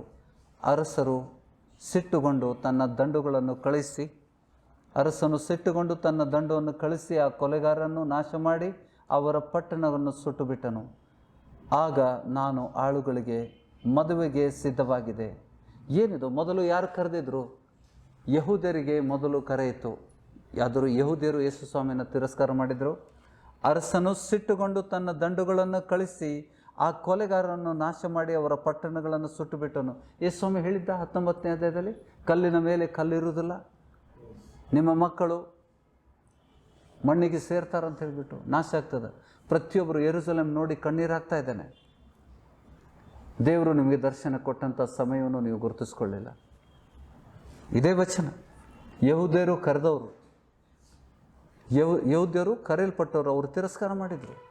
ಅದಕ್ಕೆ ಅರಸನು ಸಿಟ್ಟುಗೊಂಡು ತನ್ನ ದಂಡುಗಳನ್ನು ಕಳಿಸಿಬಿಟ್ಟು ತನ್ನ ಆಳುಗಳಿಗೆ ಕೊಲೆಗಾರನ್ನು ನಾಶ ಮಾಡಿ ಆ ಪಟ್ಟಣವನ್ನು ಸುಟ್ಟು ಬಿಟ್ಟನು. ಆಗ ತನ್ನ ಆಳುಗಳಿಗೆ ಮದುವೆಗೆ ಸಿದ್ಧವಾಗಿದೆ ಸರಿ, ಆದರೆ ಕರೆಯಲ್ಪಟ್ಟವರು ಯೋಗ್ಯರಾಗಿರಲಿಲ್ಲ. ದೇವರು ಅವರು ಮನಸ್ಸನ್ನು ಕಠಿಣಪಡಿಸ್ಕೊಂಡ್ರು. ನೀವು ಈಗ 4 ಹಾದಿಗಳು ಕೂಡುವ ಸ್ಥಳಗಳಿಗೆ ಹೋಗಿ ಕಂಡವ್ರನ್ನೆಲ್ಲ, ಅಂದರೆ ಅನ್ಯಜನರಿಗೆ ಸ್ವಾರ್ಥ ಮುಡ್ತಾ ಇದೆ, ಈಗ ಕಂಡವ್ರನ್ನೆಲ್ಲ ಮದುವೆ ಊಟಕ್ಕೆ ಕರೆಯಿರಿ ಎಂದು ಹೇಳಿದನು. ಆ ಆಳುಗಳು ಹಾದಿಗಳಿಗೆ ಹೋಗಿ ಕೆಟ್ಟವರು ಒಳ್ಳೆಯವರು ಅನ್ನದೆ ಕಂಡವ್ರನ್ನೆಲ್ಲ ಕೂಡಿಸಿ ಕರ್ಕೊಂಡು ಬಂದರು. ಹೀಗೆ ಮನೆ ತುಂಬ ಊಟಕ್ಕೆ ಕೂತರು. ಆಮೇಲೆ ಅರಸನು ಕೂತವರನ್ನು ನೋಡುವುದಕ್ಕೆ ಒಳಕ್ಕೆ ಬರಲು ಮದುವೆಯ ಬಟ್ಟೆಯನ್ನು ಹಾಕಿಕೊಳ್ಳದ ಒಬ್ಬನನ್ನು ಕಂಡು ಅವನನ್ನು, ಏನಪ್ಪ, ಮದುವೆಯ ಬಟ್ಟೆ ಇಲ್ಲದೆ ನಿನ್ನಲ್ಲಿಗೆ ನೀತಿ ವಸ್ತ್ರ, ನೀತಿ ಎಂಬ ವಸ್ತ್ರ ಹಾಕ್ಕೊಂಡಿಲ್ಲ ಅವನು, ಮದುವೆಯ ವಸ್ತ್ರ ಬಟ್ಟೆಯನ್ನು ಇಲ್ಲದೆ ನೀನಿಲ್ಲಿ ಹೇಗೆ ಒಳಗೆ ಬಂದಿ ಎಂದು ಕೇಳಲು ಅವನು ಸುಮ್ಮನಿದ್ದನು. ಆಮೇಲೆ ಅರಸನು ಸೇವಕರಿಗೆ ಅವನ ಕೈಕಾಲುಗಳನ್ನು ಕಟ್ಟಿ ಅವನನ್ನು ಹೊರಗೆ ಕತ್ತಲೆಗೆ ನೂಕಿರಿ ಎಂದು ಹೇಳಿದನು. ಅದಕ್ಕೆ ಅಲ್ಲಿ ಆ ಕತ್ತಲೆಯಲ್ಲಿ ಏನಿದೆ? ಗೋಳಾಟವು, ಕಟಕಟನೆ, ಹಲ್ಲು ಕಡೆಯೂ ಇರುವುದು. ಹೀಗೆ ಕರೆಯಲ್ಪಟ್ಟವರು ಬಹು ಜನ, ಆಯಲ್ಪಟ್ಟವರು ಸ್ವಲ್ಪ ಜನ ಅಂದರು. ಆಯಲ್ಪಟ್ಟವರಿಗೆ ಮಾತ್ರ ದೇವದೂತರು ಬಂದು ಎತ್ಕೊಂಡು ಹೋಗ್ತಾರೆ. ರಕ್ಷಣೆ ಹೊಂದವರು ಯಾರು? ಅದಕ್ಕೆ ಹೇಳ್ತಾನೆ, ಹಾಸಿಗೆಯಲ್ಲಿ 2 ಮಲಗಿರ್ತಾರೆ, ಒಬ್ಬನು ಎತ್ತಲ್ಪಡ್ತಾನೆ, ಒಬ್ಬನು ಬಿಡಲ್ಪಡ್ತಾನೆ. ಬೀಸುಕಲ್ಲಿನ ಮೇಲೆ 2 ಇರ್ತಾರೆ, ಒಬ್ಬಳು ಎತ್ತಲ್ಪಡ್ತಾಳೆ, ಒಬ್ಬಳು ಬಿಟ್ಟು ಹೋಗ್ತಾಳೆ. ಸೊ ಈ ರೀತಿ ಆ ಕರ್ತನ ಬರುವಿಕೆ ಇರ್ತದೆ. ಅದಕ್ಕೆ ನಾವು ಇದನ್ನು ಒಳ್ಳೆಯದಲ್ಲ ಅಂತ ಹೇಳ್ತಾರೆ, ಕತ್ತಲೆ ಅದು. ಅದಕ್ಕೆ ನಾವು ಪರಿಶುದ್ಧತೆಯಲ್ಲಿದ್ದರೆ ನಾವು ಭಯಪಡೋದು ಅವಶ್ಯಕತೆ ಇಲ್ಲ.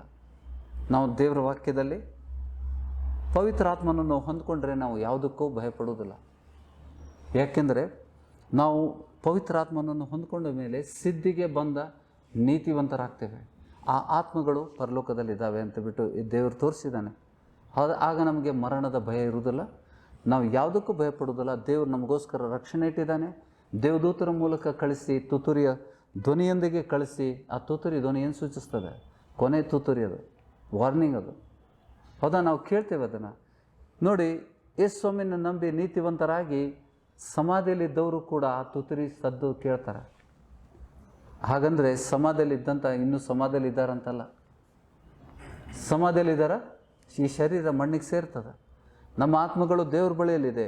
ಆ ಆತ್ಮಗಳು, ಅದಕ್ಕೆ ಆ ಶರೀರಕ್ಕೆ ಸಂಬಂಧಪಟ್ಟ ಆತ್ಮಗಳು ಆ ಸಮಯದಲ್ಲಿ ಹೇಳ್ತಾರೆ. ದೇವದೂತರ ಶರೀರವನ್ನು ಕೊಡ್ತಾನೆ.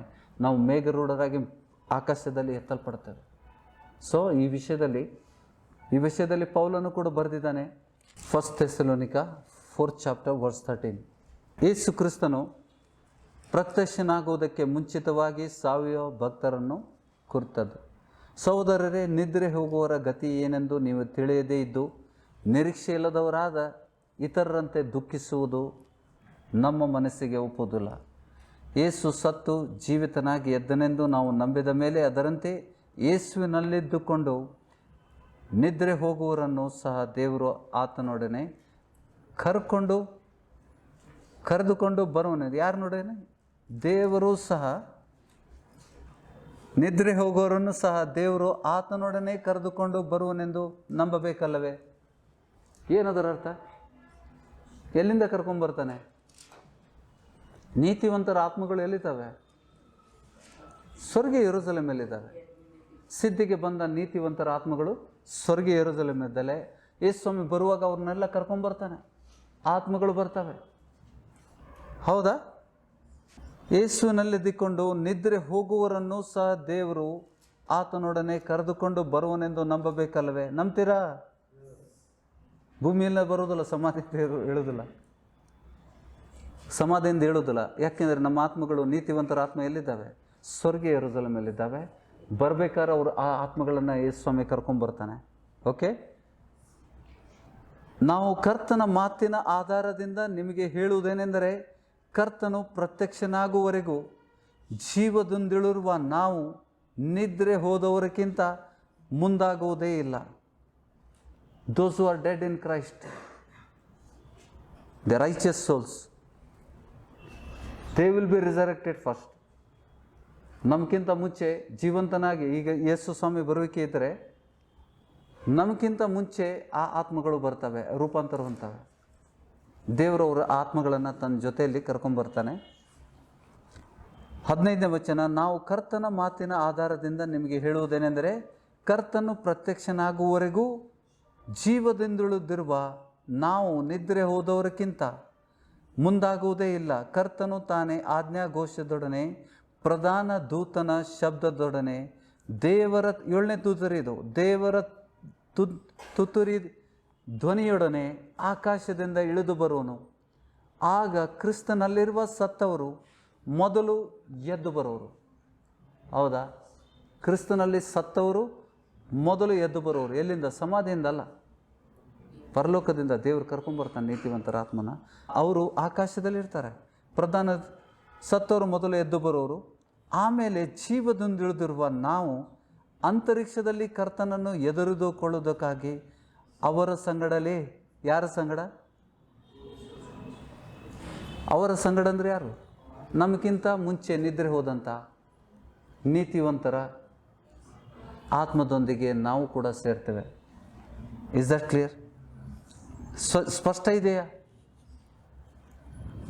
ಯಾಕೆಂದರೆ ನಾವು ಈ ನಿರೀಕ್ಷೆ ಇಲ್ಲ ಅಂತಂದರೆ ನಾವು ನಿತ್ಯ ಜೀವದ ನಿರೀಕ್ಷೆ ಇದ್ದವನು.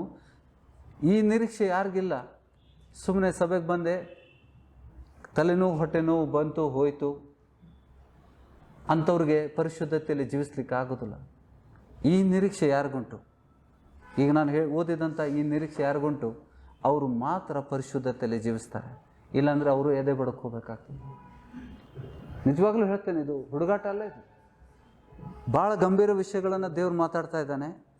ಪರಿಶುದ್ಧತೆ ಬೇಕು, ನೀತಿವಂತರಾಗಬೇಕು ಅಂತ ಹೇಳ್ತಾನೆ. ಬಾಕಿ ಎಲ್ಲ ನೀವು ನಿಮ್ಮ ಹಾಡುಗಳು ನನಗೆ ಅಸಹ್ಯ ಅಂತ ಹೇಳ್ತಾನೆ. ಕೋಲಾಹಲ, ನಿಮ್ಮ ವಾದ್ಯಗಳು, ನಿಮ್ಮ ಹಬ್ಬಗಳು. Does you like the festivals?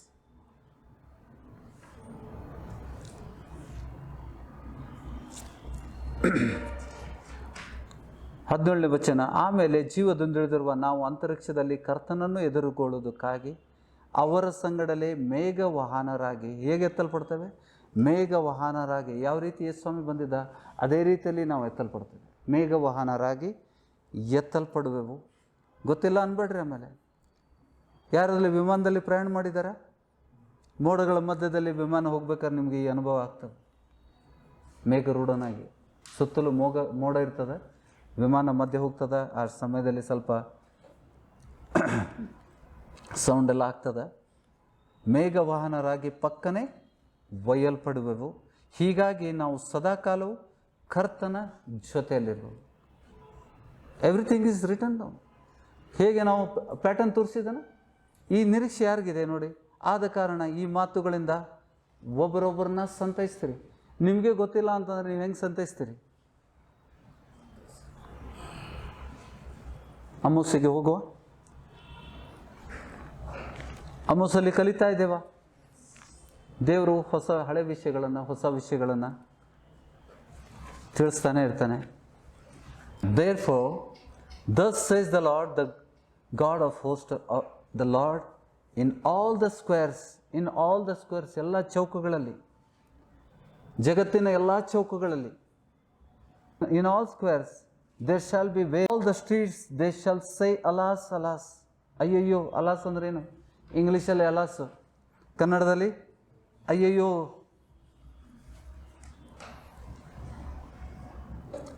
They shall call the farmers and the mourners to be wailing, those who are skilled in lamentation. ಗೋಳಾಡುವುದರಲ್ಲಿ ಎಕ್ಸ್ಪರ್ಟ್ ಇದ್ದವ್ರಿಗೆ ಅಲ್ಲಿ ಹಣ ಕೊಟ್ಟು ಗೋಳಾಡಲಿಕ್ಕೆ ಕರೀತಾರೆ. ಅಂಥ ಪರಿಸ್ಥಿತಿ ಬರ್ತದೆ ಎಲ್ಲ ಕಡೆ. ಯಾಕೆಂದರೆ ಕತ್ತಲಿರ್ತದೆ. ಒಂದು ಸೂರ್ಯ ಕತ್ತಲಾಗಿರ್ತಾನೆ ಹಗಲೊತ್ತಲ್ಲಿ. ಭೂಲೋಕದಲ್ಲಿ ಯೇಸು ಸ್ವಾಮಿನ ಎದೆ ಬಡ್ಕೊಳ್ತಾರೆ. ಅದರ ನಂತರ ಏನಾಗ್ತದೆ? ದೇವ ಜನರು ಎತ್ತಲ್ಪಡ್ತಾರೆ. ದೇವ ಜನರು ಎತ್ತಲ್ಪಟ್ಟ ತಕ್ಷಣ ಉಳಿದವ್ರಿಗೆ ಮಿಕ್ಕವ್ರು ಯಾರು? ಎಲ್ಲಿಗೆ ಹೋಗ್ತಾರೆ ಮಿಕ್ಕವರು? ಈ ಜ್ಞಾನ ಎಲ್ಲರಿಗೂ ಕೊಡಲ್ಪಟ್ಟಿದೆ, ಹೌದಾ? ನಿತ್ಯ ಜೀವದ ಜ್ಞಾನ ಕೊಡಲ್ಪಟ್ಟಿದೆ.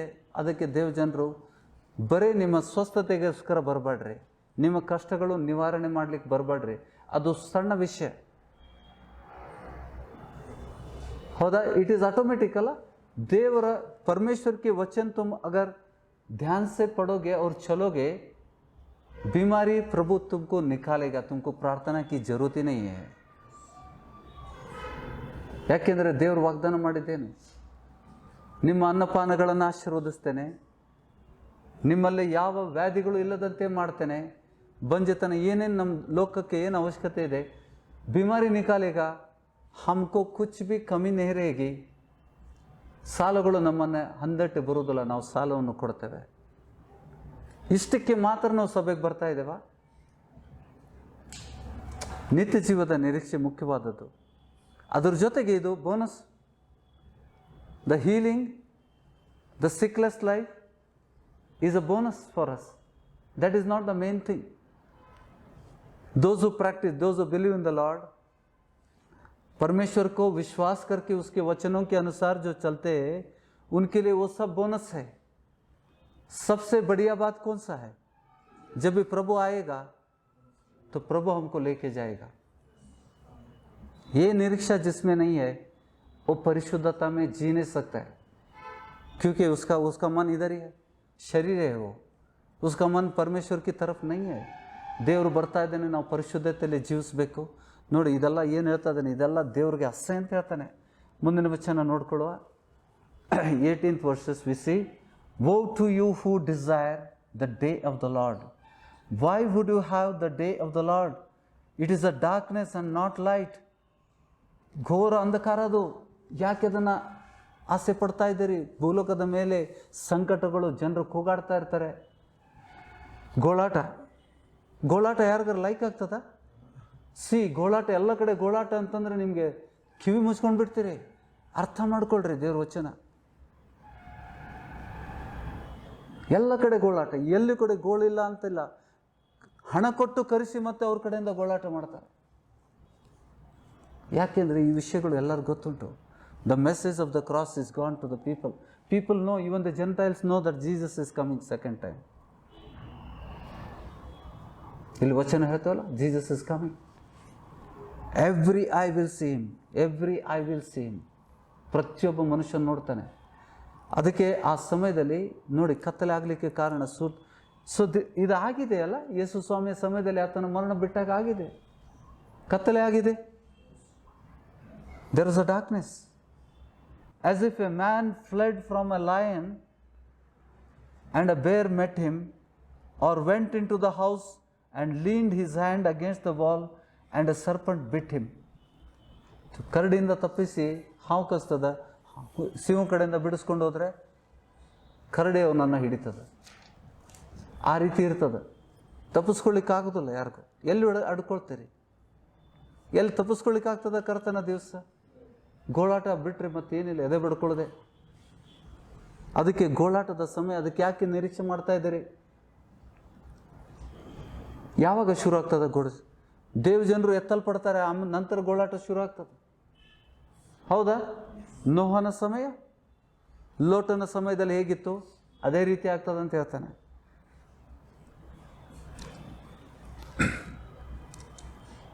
ಇಪ್ಪತ್ತನೇ ವಚನ, is not the day of the lord darkness and not light and gloom with no brightness in it.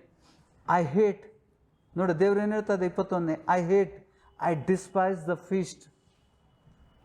God is despising the feast. Sister, other day you asked me what festival we should celebrate. God hates the feasts. Jesus said, I was before Abraham. ಅಬ್ರಾಹ್ಮನಕ್ಕಿಂತ ನಾ ಮುಂಚೆ ಇದ್ದೆ. ಯಾವ birthday ಹಾಕ್ತೀರಿ? Jesus himself said, I was before Abraham and Moses wrote about me. I am the Alpha, I am the Omega. Who are the people who are celebrating Christmas? ಯಾರ ಆತ್ಮಿಕ ಕಣ್ಣುಗಳು ಮುಚ್ಚಲ್ಪಟ್ಟಿದೆ, ಅವರ ಜ್ಞಾನ ಬುದ್ಧಿ ಮುಚ್ಚಲ್ಪಟ್ಟಿದೆ, ಹೌದು ಅಲ್ಲ? ಯೇಸು ಸ್ವಾಮಿ ಹೇಳಿದಾನ, ನಾನು ಅಬ್ರಾಹ್ಮನಕ್ಕಿಂತ ಮುಂಚೆ ಅಂತ ಇದ್ದೆ ಅಂತ ಹೇಳಿದಾನ? ಯೇಸು ಸ್ವಾಮಿನೇ ನಾನು ಅಬ್ರಾಹ್ಮನಕ್ಕಿಂತ ಮುಂಚೆ ಇದ್ದ ಮೇಲೆ ಆದನ ಹುಟ್ಟುಹಬ್ಬವನ್ನು ನಾವು ಆಚರಿಸೋದು ಯುಕ್ತನ? ಇದೆಲ್ಲ ಬಂದಿದ್ದೆಲ್ಲಿಂದ? It's not biblical, it's not scriptural, nowhere it is return. What is scriptural? Jesus was before every one. He is a alpha, he is a omega, he is a first and he is a creator. Everything is created through him and for him. ಎಲ್ಲವೂ ಆತನಿಗೋಸ್ಕರ ಮತ್ತು ಆತನ ಮೂಲಕ ಸೃಷ್ಟಿಸಲ್ಪಟ್ಟಿದೆ. ಆತನು ಸೃಷ್ಟಿಗೆ ಜ್ಯೇಷ್ಠ ಪುತ್ರನ birthday ಮಾಡ್ತೀರಾ? Is a first Born.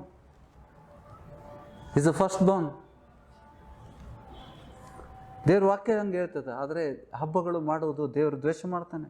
In the 21 he said, I despise your feast and I take no delight in your Solomon assemblies. ಗುಂಪು ಕೊಡ್ತಿರಲ್ಲ, ಎಲ್ಲ ಸಭೆಗಳು ಬ್ರಾಂಚಸ್ಸನ್ನು ಕರೆದು ಕ್ರಿಸ್ಮಸ್ ಮಾಡ್ತಿರಲ್ಲ, ಹಬ್ಬ ಮಾಡ್ತಿರಲ್ಲ. ದೇವರು ಪ್ರೀತಿಸ್ತಾನೆ ಅದನ್ನು ದ್ವೇಷಿಸ್ತೇನೆ ಅಂತ ಹೇಳ್ತಾನೆ. ಅದನ್ನು ತುಚ್ಛೀಕರಿಸ್ತೇನೆ, ಅದನ್ನು ದ್ವೇಷ ಮಾಡ್ತೇನೆ. Even though you offer me your burnt offerings and grain offerings, I will not accept them. And the peace offering of your fattened animals, I will not look upon them. Take away from me the noise of your songs. ಹಾಡ್ತಿರಲ್ಲ Christmas ಅವರಲ್ಲಿ carol sings we sing. God hates that. What is expecting, what he likes. ಆತನಿಗೆ ಏನು ಇಷ್ಟ? 24ನೇ verse 24 he says, Take away from me the noise of your songs, to the melody of your harps I will not listen. ನಿಮ್ಮ ವಾದ್ಯಗಳ ಧ್ವನಿಯನ್ನು ನಾನು ಕೇಳುವುದೇ ಇಲ್ಲ ಅಂತ ಹೇಳ್ತಾನೆ. ನೀವೇನು ಬಾರಿಸ್ತಿರಲ್ಲ ಅದನ್ನು ನಾನು ಕೇಳಿಸೋದೇ ಇಲ್ಲ. ಏನು ಬೇಕು ನನಗೆ? But let justice roll down like waters. ನ್ಯಾಯ ಬೇಕು ದೇವರಿಗೆ, ನೀತಿ ಬೇಕು. And righteousness like an ever flowing stream. ಬಂತು ಹೊತ್ತಂತಲ್ಲ, ಸತತವಾಗಿ ಹರಿಯುವಂಥ ನೀತಿ ಎಂಬ ಆ ಝರಿ ಸತತವಾಗಿ ಹರಿಬೇಕದು. ನ್ಯಾಯ ಮತ್ತು ನೀತಿ ಎಂಬುದು ಸತತವಾಗಿ ನಮ್ಮ ಹೃದಯದಿಂದ ಹರಿತಾನೇ ಇರಬೇಕು. ಅದನ್ನು ನಾನು ಇಷ್ಟಪಡ್ತೇನೆ. ನಿಮ್ಮ ಹಬ್ಬಗಳು ನಂಗೆ ಬೇಕಾಗಿಲ್ಲ, ನಿಮ್ಮ ಹಾಡುಗಳು ಬೇಕಾಗಿಲ್ಲ ಅಂತ. ನಿಮ್ಮ ಹಬ್ಬಗಳು ಮಾಡಿಕೊಡ್ರಿ, ಅದು ನಾನು ದ್ವೇಷ ಮಾಡ್ತೇನೆ ಅಂತ ಹೇಳ್ತಾನೆ. ನೋಡಿ, ಇದೇ ಅನುಗುಣವಾಗಿ ಪೌಲ ಕೂಡ ಹೊಸ ಒಡಂಬಡಿಕೆಯಲ್ಲಿ ತನ್ನ ಪತ್ರಿಕೆಯಲ್ಲಿ ಬರೆದಿದ್ದಾನೆ. ಕೊಲೊಸಿಯನ್ಸ್ 2ನೇ ಅಧ್ಯಾಯದಲ್ಲಿ 16ನೇ ವಚನ, ಸೋಲೋ ವಚನ, 2nd chapter verses 16. ಹೀಗಿರುವುದರಿಂದ ತಿಂದು ಕುಡಿಯೋ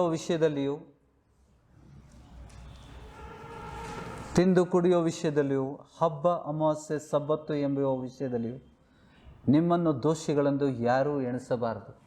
ಇವು ಮುಂದೆ ಬರಬೇಕಾಗಿದ್ದ ಕಾರ್ಯಗಳ ಛಾಯವಾಗಿದೆ. ಇವುಗಳ ನಿಜ ಸ್ವರೂಪ ಕ್ರಿಸ್ತನೇ. ನಮಗೇನು ಬೇಕು? ಯೇಸು ಕ್ರಿಸ್ತನು ನಮ್ಮಲ್ಲಿ ವಾಸ ಆಗಬೇಕು. ಅದೇ ಹಬ್ಬ. ಯೇಸು ಸ್ವಾಮಿ ನಮ್ಮಲ್ಲಿ ವಾಸವಾಗುವುದೇ ನಮಗೆ ಸೆಲಿಬ್ರೇಷನ್. ಹೌದಾ? मराठी में पढ़िएगा 16-17.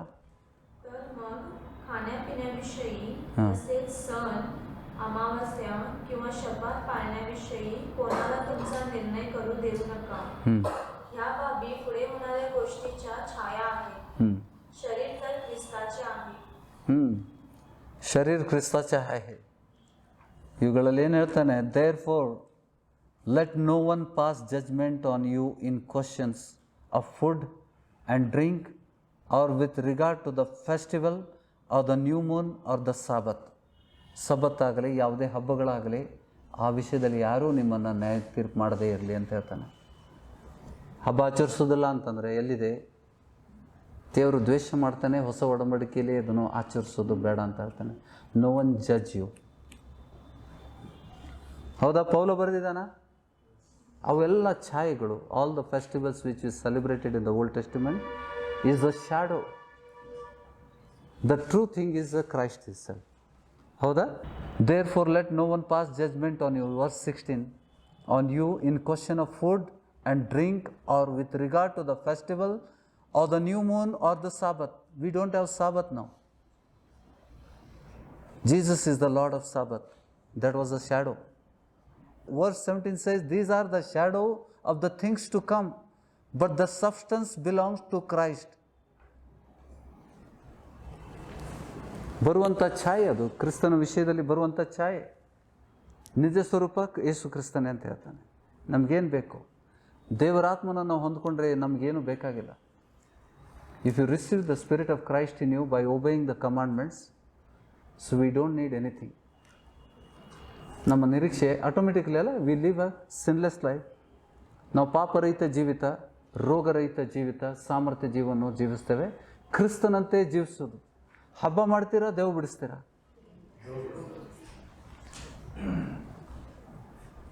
ನಾವು ಕ್ರಿಸ್ಮಸ್ ದಿವಸ ದೇವ್ ಬಿಡಿಸಿದ್ದೇವೆ.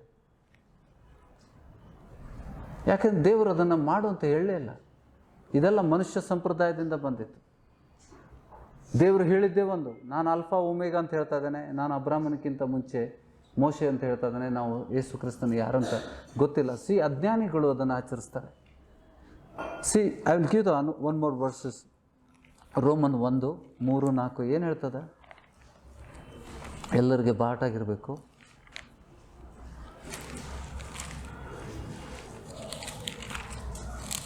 ಆತನು ಶರೀರದಲ್ಲಿ ದಾವಿದ ವಂಶದಲ್ಲಿ ಹುಟ್ಟಿದ್ದು ನಿಜ. ದಾವಿದ ಕುಮಾರನಾಗಿ ಬಂದ ಯೇಸು ಸ್ವಾಮಿಗೆ ಅದು ಇಷ್ಟಪಡಲಿಲ್ಲ. ಅದಕ್ಕೆ ದಾವಿದನೇ ಆತನನ್ನು ಒಡೆಯನು ಅಂದ ಮೇಲೆ ಆತನು ಮಗನಾಗುವುದು ಹೇಗೆ ಅಂತ ಯೇಸು ಸ್ವಾಮಿನೇ ಹೇಳಿದ್ದಾನೆ. ಮರಿಯಳ ಮಗನಂತೂ ಕರೆಸುವುದಕ್ಕೆ ಯೇಸು ಸ್ವಾಮಿ ಇಷ್ಟಪಡಲಿಲ್ಲ. ಅದಕ್ಕೆ ತಾಯಿನ ಅಮ್ಮ ಅಂತ ಕರೀಲಿಲ್ಲ ಅವನು. 3ನೇ ವಚನದಲ್ಲಿ ಈ ಸುವಾರ್ತೆಯು, ಯೇಸುವಿನ ವಿಷಯದಲ್ಲಿ ಸುವಾರ್ತೆಯು ದೇವರ ಮಗನು ನಮ್ಮ ಕರ್ತನೂ ಆಗಿರುವ ಯೇಸು ಕ್ರಿಸ್ತನ ವಿಷಯವಾದದ್ದು. ಆತನು ವಂಶಕ್ರಮದಿಂದ ದಾವಿದನ ಸಂತಾನದಲ್ಲಿ ಹುಟ್ಟಿದನು, ಪವಿತ್ರವಾದ ಆತ್ಮವುಳ್ಳನಾಗಿದ್ದು. So what spirit he had? ದೇವರಾತ್ಮನಿಂದ ಅಭಿಷೇಕಿಸಲ್ಪಟ್ಟಂಥ ಆ ಸಾಮರ್ಥ್ಯ ಆತನಲ್ಲಿ, ಆತ್ಮ ಆತನಲ್ಲಿ ಇದ್ದುದರಿಂದ ಆತನು ಪವಿತ್ರವಾದ ಆತ್ಮವುಳ್ಳನಾಗಿದ್ದು ಸತ್ತ ಮೇಲೆ ಜೀವಿತನಾಗಿ ಎದ್ದು ಬಂದ ಮಹತ್ಕಾರ್ಯದಿಂದ, ಬೈ ದಟ್ ಮಹಿಮೆಯ ಕಾರ್ಯ ಅದು. ಯೇಸು ಸ್ವಾಮಿಗೆ ಮಹಿಮೆ ಆಗೋದು ಯಾವಾಗ? ಸತ್ತು ಸಮಾಧಿಯಿಂದ ಎದ್ದು ಬಂದ ಮೇಲೆ. ಆ ಮಹತ್ಕಾರ್ಯದಿಂದ ದೇವಕುಮಾರನೆಂದು ನಿರ್ಣಯಿಸಲ್ಪಟ್ಟವನು ಆಗಿದ್ದಾನೆ. ಬೇರೆ ಭಾಷೆಗಳು, मराठी में पढ़िएगा 3 और 4. तो देहदृष्ट्या दावीद वंशात जन्मला व पवित्रतेच्या आत्म्याच्या दृष्टीने तो मृतांच्या पुनरुत्थानाच्या द्वारे पराक्रमाने देवाचा पुत्र असा निश्चित ठरला. He has been declared, he has been proved that he is a son of God. After resurrection, he is proved that he is a son of God. In the flesh, he came as a son of David. Howda? In the flesh, in the spirit, he is proved to be the son of God. Who is Jesus? ದೇವರ ಮಗನಂತ ನಿರ್ಣಯಿಸಲ್ಪಟ್ಟಿದ್ದಾನೆ. ಹೌದಾ? ಮರಿಯಳ ಮಗ ಅಂತಲ್ಲ. ಕ್ರಿಸ್ಮಸ್ಸಲ್ಲಿ ನಾವು ಯಾರ ಮಗ ಅಂತ ಆಚರಿಸ್ತೇವೆ? ಮರಿಯಳ ಮಗ. ಆದರೆ ಆತನು ಪವಿತ್ರ ಪುನರುತ್ಥಾನದಲ್ಲಿ ದೇವರ ಮಗನ, ಯಾರ ಮಗ ಅಂತ ನಿರ್ಣಯಿಸಲ್ಪಟ್ಟಿದ್ದಾನೆ. ಯಾಕೆಂದರೆ ಅವನಲ್ಲಿ ದೇವರ ಆತ್ಮ ಇದ್ದಿದ್ದರಿಂದ ಆತನು ದೇವರ ಮಗನೆಂದು ನಿರ್ಣಯಿಸಲ್ಪಟ್ಟಿದ್ದಾನೆ. ಯೇಸು ಸ್ವಾಮಿಗೆ ಎಬ್ಬಿಸಿದವರು ಯಾರು?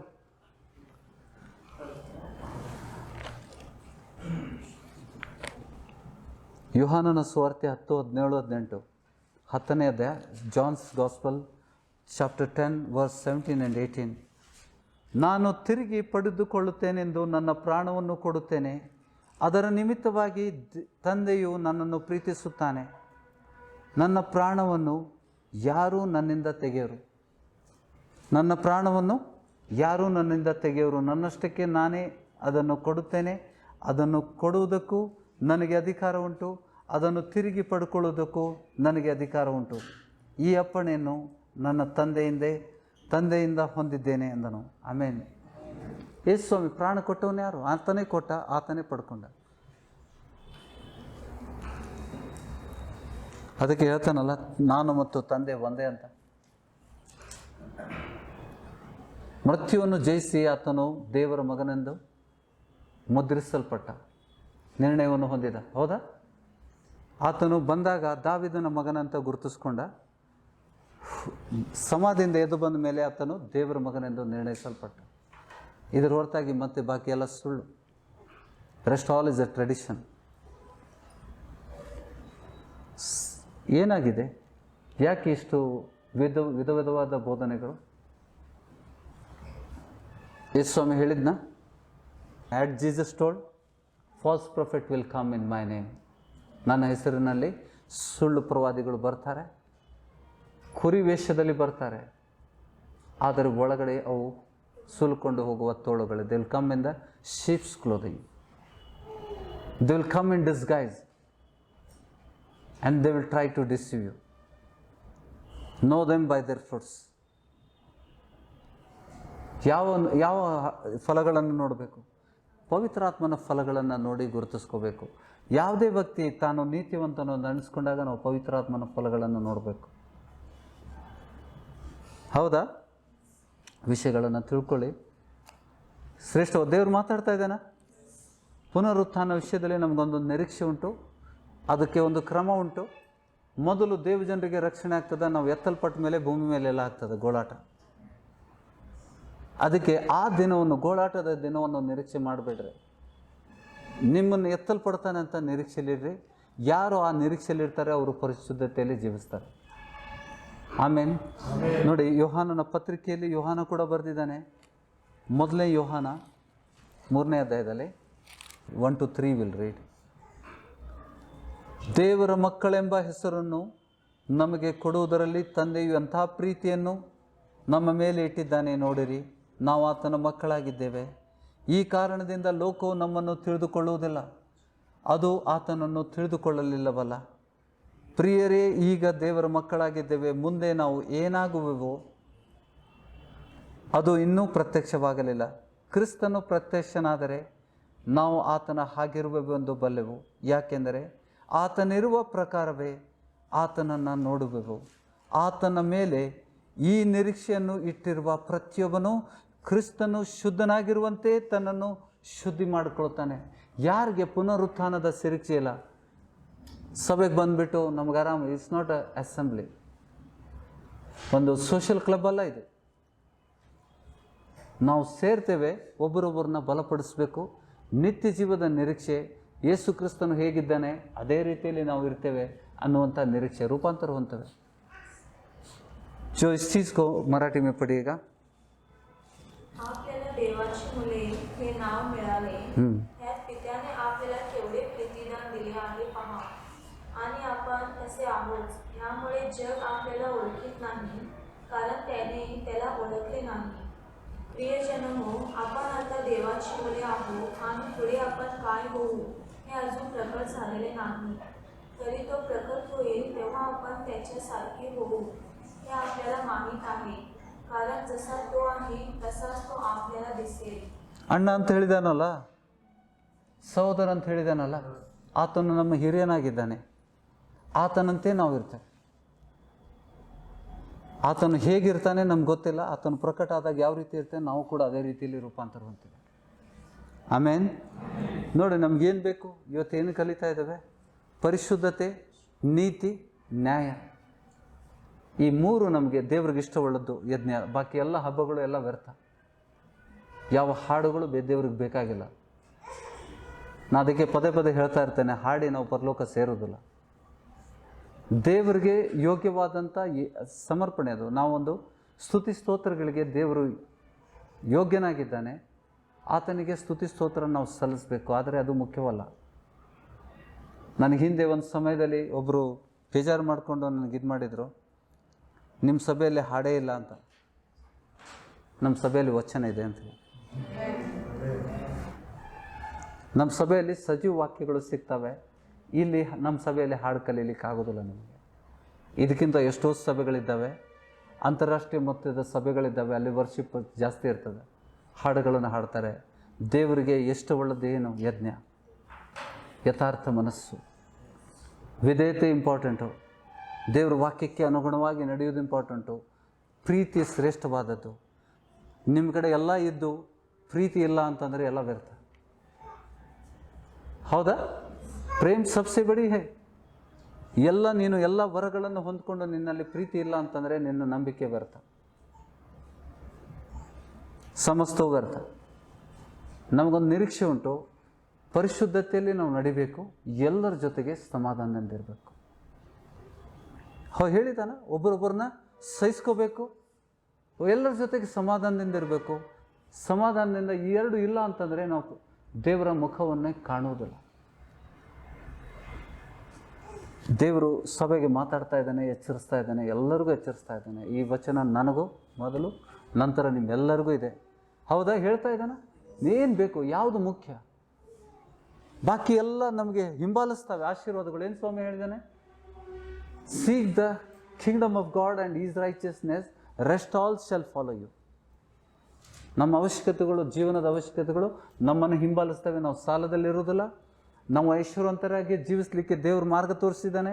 ಈ ಸಭೆಗೆ ಎಲ್ಲಿಯೂ ಪ್ರಕಟ ಆಗದಂಥ ವಿಷಯಗಳನ್ನು ದೇವರು ಪ್ರಕಟ ಮಾಡ್ತಾ ಇದ್ದಾನೆ. ನಾವು ಐಶ್ವರ್ಯವಂತರಾಗೋ ಮಾರ್ಗವನ್ನು ದೇವರು ತೋರಿಸ್ತಾ ಇದ್ದಾನೆ. ಅನೇಕ ವಿಷಯಗಳು ಬೇರೆ ಸಭೆಗಳಲ್ಲಿ ಇಲ್ಲದಂಥದ್ದನ್ನು ದೇವರು ಪ್ರಕಟ ಮಾಡ್ತಾ ಇದ್ದಾನೆ. ಆ ದೇವರಿಗೆ ಧನ್ಯವಾದಗಳನ್ನು ಸಲ್ಲಿಸುವ. ಹೌದಾ? ಕಲ್ತಿದ್ದೇವ ನಾವು ಈ ವಿಷಯಗಳನ್ನು? ಯಾವ ಮರಿಬೇಡ್ರಿ. ನೋಹನ ಸಮಯದಲ್ಲಿ ಏನಾಗಿತ್ತು, ಲೋಟನ ಸಮಯದಲ್ಲಿ ಏನಾಗಿತ್ತು, ಅದೇ ರೀತಿ ಇರ್ತದಂತ ಯೇಸುಸ್ವಾಮಿ ಹೇಳಿದ್ದಾನೆ. ಬೇರೆ ಬೋಧನೆಗಳ ಒಳಗಪಡಬೇಡ್ರಿ. ಅಧರ್ಮ ಸ್ವರೂಪನ ಮೊದಲು ಬಯಲಾಗಬೇಕು, ನಂತರ ಯೇಸುಸ್ವಾಮಿ ಬರ್ತಾನೆ. ಈ ಸಭೆಗೆ the man of lawlessness is revealed to this church. ಹೌದಾ? ಅದು ಅಮೆರಿಕದಿಂದ ಬರಬೇಕಂತ ನಿರೀಕ್ಷೆ ಇತ್ತ ನಿಮಗೆ? ದೇವರು ಮುಖದಾಕ್ಷಿಣ್ಯ ಮಾಡುವುದಿಲ್ಲ. ಏನು ಹೇಳ್ತಾನೆ? ಆದಿಂದ ಗುಪ್ತಿದ್ದಂಥ ರಹಸ್ಯಗಳನ್ನು, ಪವಿತ್ರಾತ್ಮನನ್ನು ನೀವು ಹೊಂದ್ಕೊಂಡ್ರೆ ನಿಮ್ಮ ದೇವರು ತನ್ನನ್ನು ಪ್ರೀತಿಸುವರ ಮಹಿಮೆಗೋಸ್ಕರ, ದೇವರನ್ನು ಪ್ರೀತಿಸುವರ ಮಹಿಮೆಗೋಸ್ಕರ ಆದಿಯಿಂದ ಗುಪ್ತವಾದಂಥ ರಹಸ್ಯಗಳನ್ನು ಈ ಸಭೆಗೆ ಬೆಳೆಸ್ತಾ ಇದ್ದಾನೆ. ಆಮೇನ್. ಸಭೆಗೆ ಮಹಿಮೆ ಆಗಬೇಕು, ಇಲ್ಲಾಂದರೆ ಸಭೆ ಮಹಿಮೆಗೆ ಬರೋದಿಲ್ಲ. ಈ ಬೋಧನೆಗಳನ್ನು ಕೇಳ್ಕೊಂಡಂಥ ಜನರು ಆಶ್ಚರ್ಯಪಡಬೇಕು. ಇಂಥ ಬೋಧನೆಗಳನ್ನು ನಾವು ಎಲ್ಲಿ ಕೇಳಿಲ್ಲಲ್ಲ. ದೇವರ ಇಂಥ ಶ್ರೀಮಂತಿಗೆ ಐಶ್ವರ್ಯವಂತರಾಗುವಂಥ ಮಾರ್ಗ ನಮ್ಮ ಬೇರೆ ಕಡೆ ಸಿಗಲಿಲ್ಲಲ್ಲ. ಈ ಸಭೆ ಜನರು ಮಾತ್ರ ಅಲ್ಲ, ಈ ಬೋಧನೆಗಳನ್ನು ಕೇಳಿಕೊಂಡು ಜಗತ್ತಿನ ಎಲ್ಲ ಜನರು ಐಶ್ವರ್ಯವಂತರಾಗಬೇಕು. ದೇವಜನರು, ಕ್ರೈಸ್ತರು, ಅದು ದೇವರ ಚಿತ್ತ. ಕ್ರೈಸ್ತರು ಐಶ್ವರ್ಯವಂತರಾಗಬೇಕು, ಅದು ದೇವರ ಸಂಕಲ್ಪ, ದೇವರ ವಚನದಲ್ಲಿದೆ. ಕೆಲವರು ಹೇಳ್ತಾರೆ ಅದೆಲ್ಲ ಬೋಧಿಸಬಾರ್ದು ಅಂತ. ಯಾಕೆ ದೇವರ ವಾಕ್ಯದಲ್ಲಿ ಯೇಸುಸ್ವಾಮಿನೇ ಹೇಳಿದ್ದಾನೆ, ದೇವರ ಸಂಕಲ್ಪ, ದೇವರ ಚಿತ್ತ ನಿಮಗೆ ಗೊತ್ತಾಗೋದಿಲ್ಲ ಅಂತ ಹೇಳ್ತಾನೆ. ನೀವು ಇಹಲೋಕದ ಮಾದರಿಯನ್ನು ಅನುಸರಿಸಬೇಡ್ರಿ. ಅದನ್ನು ಮಾಡುವುದರಿಂದ ನಿಮಗೆ ದೇವರ ಚಿತ್ತ ಏನಂತ ತಿಳ್ಕೊಳ್ಳಿಕ್ಕೆ ಆಗೋದಿಲ್ಲ ಅಂತ ಹೇಳ್ತಾನೆ. ನಾವು ಈ ಸಭೆಯಲ್ಲಿ ಇಹಲೋಕದ ಮಾದರಿಯನ್ನು ನಾವು ಅನುಸರಿಸ್ತಾ ಇಲ್ಲ. ಈ ಕಾರಣದಿಂದ ನಾವು ದೇವರ ಚಿತ್ತ ಏನಂತ ತಿಳ್ಕೊಳ್ತಾ ಇದ್ದೇವೆ. ಆಮೇನ್. ಹೌದಾ? ಹೇಳಿದ್ದಾನ ರೋಮನ್ 12 2ನೇ ವಚನದಲ್ಲಿ ಏನು ಹೇಳ್ತಾ ಇದ್ದಾನೆ? ನಿಜವಾದ ಆರಾಧನೆ ಏನಂತ ಹೇಳ್ತಾ ಇದ್ದಾನೆ ಮೊದಲನೇ ವಚನದಲ್ಲಿ. ಆದುದರಿಂದ ದೇವರ ಕನಿಕರವನ್ನು ನಿಮ್ಮ ನೆನಪಿಗೆ ತಂದು ನಿಮ್ಮನ್ನು ಬೇಡಿಕೊಳ್ಳುವುದೇನೆಂದರೆ, ನೀವು ನಿಮ್ಮ ದೇಹಗಳನ್ನು ದೇವರಿಗೆ ಮೀಸಲಾಗಿಯೂ ಮೆಚ್ಚುಗೆಯಾಗಿಯೂ ಇರುವ ಈ ಸಜೀವ ಯಜ್ಞವಾಗಿ ಅರ್ಪಿಸಿರಿ. ಇದೇ ನಿಮ್ಮ ವಿವೇಕಪೂರ್ವವಾದ ಆರಾಧನೆ. ನಿಜವಾದ ಆರಾಧನೆ ಏನು? ನಮ್ಮ ಈ ಶರೀರವನ್ನು ದೇವರಿಗೆ ಒಪ್ಪಿಸ್ಕೊಡೋದು, ಅದು ನಿಜವಾದ ಯಜ್ಞ, ನಿಜವಾದ ಆರಾಧನೆ. ಇಹಲೋಕದ ನಡವಳಿಕೆಯನ್ನು ಅನುಸರಿಸದೆ ನೂತನ ಮನಸ್ಸನ್ನು ಹೊಂದಿಕೊಂಡು ಪರಲೋಕ ಭಾವದವರಾಗ್ರಿ. ಅಬ್ರಾಹ್ಮ, ಇಸಾಕ್, ಯಾಕೋಬರಂತೆ ಆಲೋಚನೆ ಮಾಡಿರಿ. ದೇವರವ್ರಿಗೆ ಏನು ಹೇಳಿದ? ನೀವು ಯಾತ್ರಿಕರಂತೆ ಜೀವಿಸ್ರಿ ಅಂತ ಹೇಳಿದ. यात्रिक बनकर जियो इस पृथ्वी पर, क्योंकि यहाँ पर तुम्हारे लिए शाश्वत पट्टन नहीं है, वो स्वर्ग में है. ಇಲ್ಲಿ ಗಂಟು ಕಟ್ಕೋಬೇಡ ಅಂತ ಹೇಳ್ತಾನೆ. ಜहाँ तेरा धन है वहाँ तेरा मन है. ಭೂಲೋಕದಲ್ಲಿ ಗಂಟು ಕಟ್ಕೋಬೇಡ, ಎಲ್ಲಿ ನಿನ್ನ ಗಂಟುಂಟು ಅಲ್ಲೇ ನಿನ್ನ ಮನಸ್ಸುಂಟು ಅಂತ ಹೇಳ್ತಾನೆ. ಮುಂದೆ ನೋಡಿ,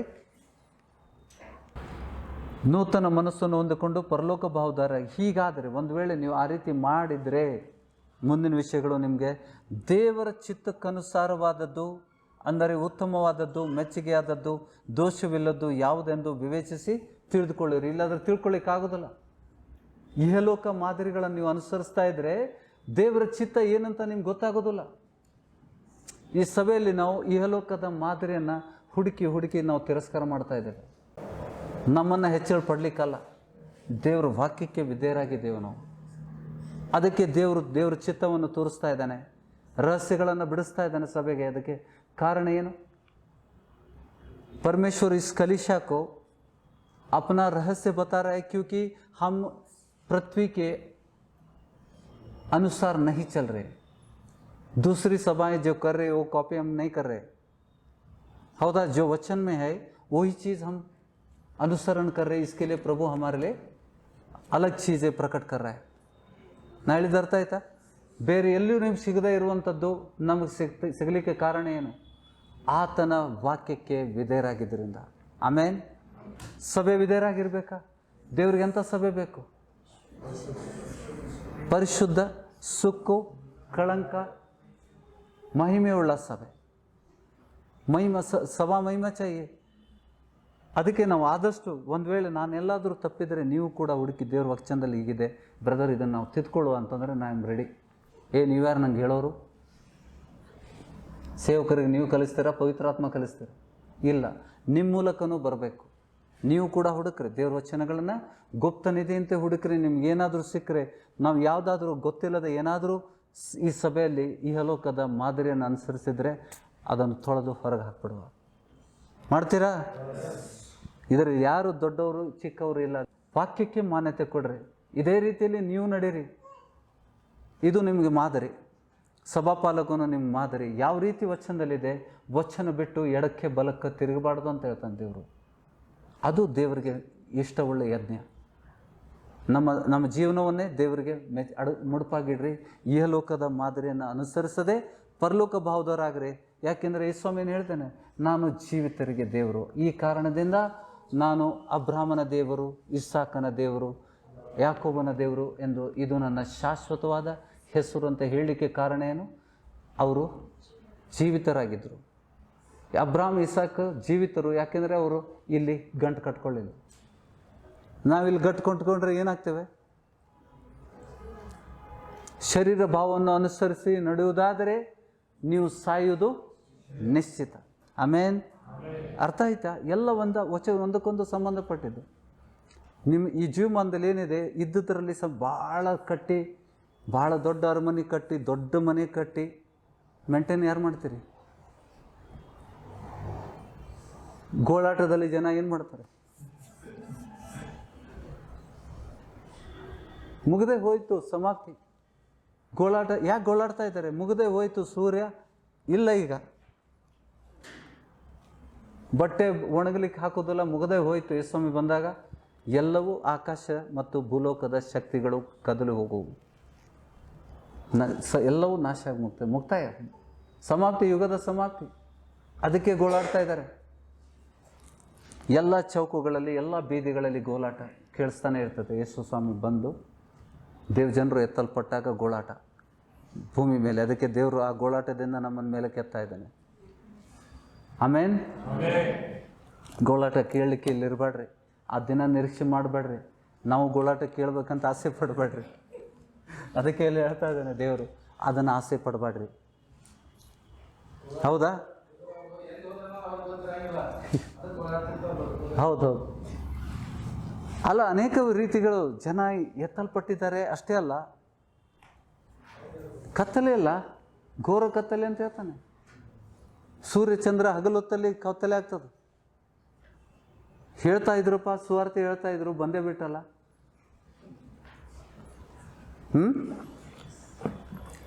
ಎಲ್ಲರೂ ಕಲ್ತಿದ್ದೀರಾ? ಇದನ್ನು ಮರಿಬೇಡ್ರಿ. ಇದು ಶ್ರೇಷ್ಠ ಪವಿತ್ರಾತ್ಮನ ಮೂಲಕ ಪ್ರಕಟ ಆದಂಥ ವಚನಗಳು. ಇದು ಹಿಂದೆ ನಾವು ಓದಿದ್ದೇವೆ. ಇವತ್ತು ಮತ್ತೆ ಅಮೋಸ್ ಮೂಲಕ ದೇವ್ರು ಮಾತಾಡಿದ್ದಾನೆ. ದೇವ್ರಿಗೆ ಏನು ಇಷ್ಟ ಅಂತ ಬಿಟ್ಟು ತೋರಿಸ್ಕೊಟ್ಟಿದ್ದಾನೆ. ಹಬ್ಬಗಳು ಆತನಿಗೆ ಅಸಹ್ಯವಾದದ್ದು.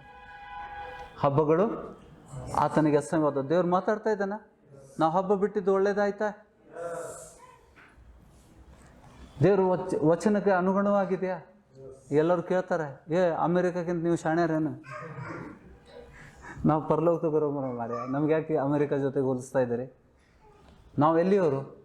ಪರಲೋಕದವರು. ನಮ್ಗೆ ಯಾಕೆ ಅಮೆರಿಕ ಜೊತೆಗೆ ಹೋಲಿಸ್ತಾ ಇದ್ದಾರೆ? ಕೇಳ್ತಾರಿಲ್ಲ. ಎಲ್ಲ ಇಂಗ್ಲೆಂಡು ಅಮೆರಿಕ ಅವ್ರಿಗಿಂತ ಶಾಣ್ಯರನ್ನು, ಅವ್ರಿಗಿಂತ ಶಾಣ್ಯರು. ಯಾಕೆಂದರೆ ನಾವು ಎಲ್ಲಿ ಜ್ಞಾನ ಪಡ್ಕೊಳ್ತಾ ಇದ್ದೇವೆ? ಪರಲೋಕದ ಜ್ಞಾನ ಪಡ್ಕೊಳ್ತಾ ಇದ್ದೇವೆ. ನನ್ನ ಆಲೋಚನೆ, ನನ್ನ ಮಾರ್ಗಗಳು ಬೇರೆ, ಈ ಲೋಕದ ಮಾರ್ಗ ಬೇರೆ. ನಾವು ಈ ಲೋಕದ ಮಾದರಿಯನ್ನು ನಾವು ಅನುಸರಿಸ್ತಾ ಇದ್ದರೆ ಅದಕ್ಕೆ ನಾವು ಶ್ರೇಷ್ಠ ಜ್ಞಾನವನ್ನು ಹೊಂದ್ಕೊಳ್ತಾ ಇದ್ದೇವೆ. ಆ ಜ್ಞಾನದಿಂದ ನಾವು ಸುರಕ್ಷಿತರಾಗಿದ್ದೀವಿ. ಆಮೇಲೆ ಗೊತ್ತಾಗ್ತದೆ ಹಬ್ಬ ಗಿಬ್ಬ ಆಚರಿಸಿದ್ದು ಎಲ್ಲ. ನಿಂತ್ಕೊಂಡು ಮನಪೂರ್ವಕವಾಗಿ ದೇವರಿಗೆ ಕೃತಜ್ಞತೆಗಳನ್ನು ಸಲ್ಲಿಸು.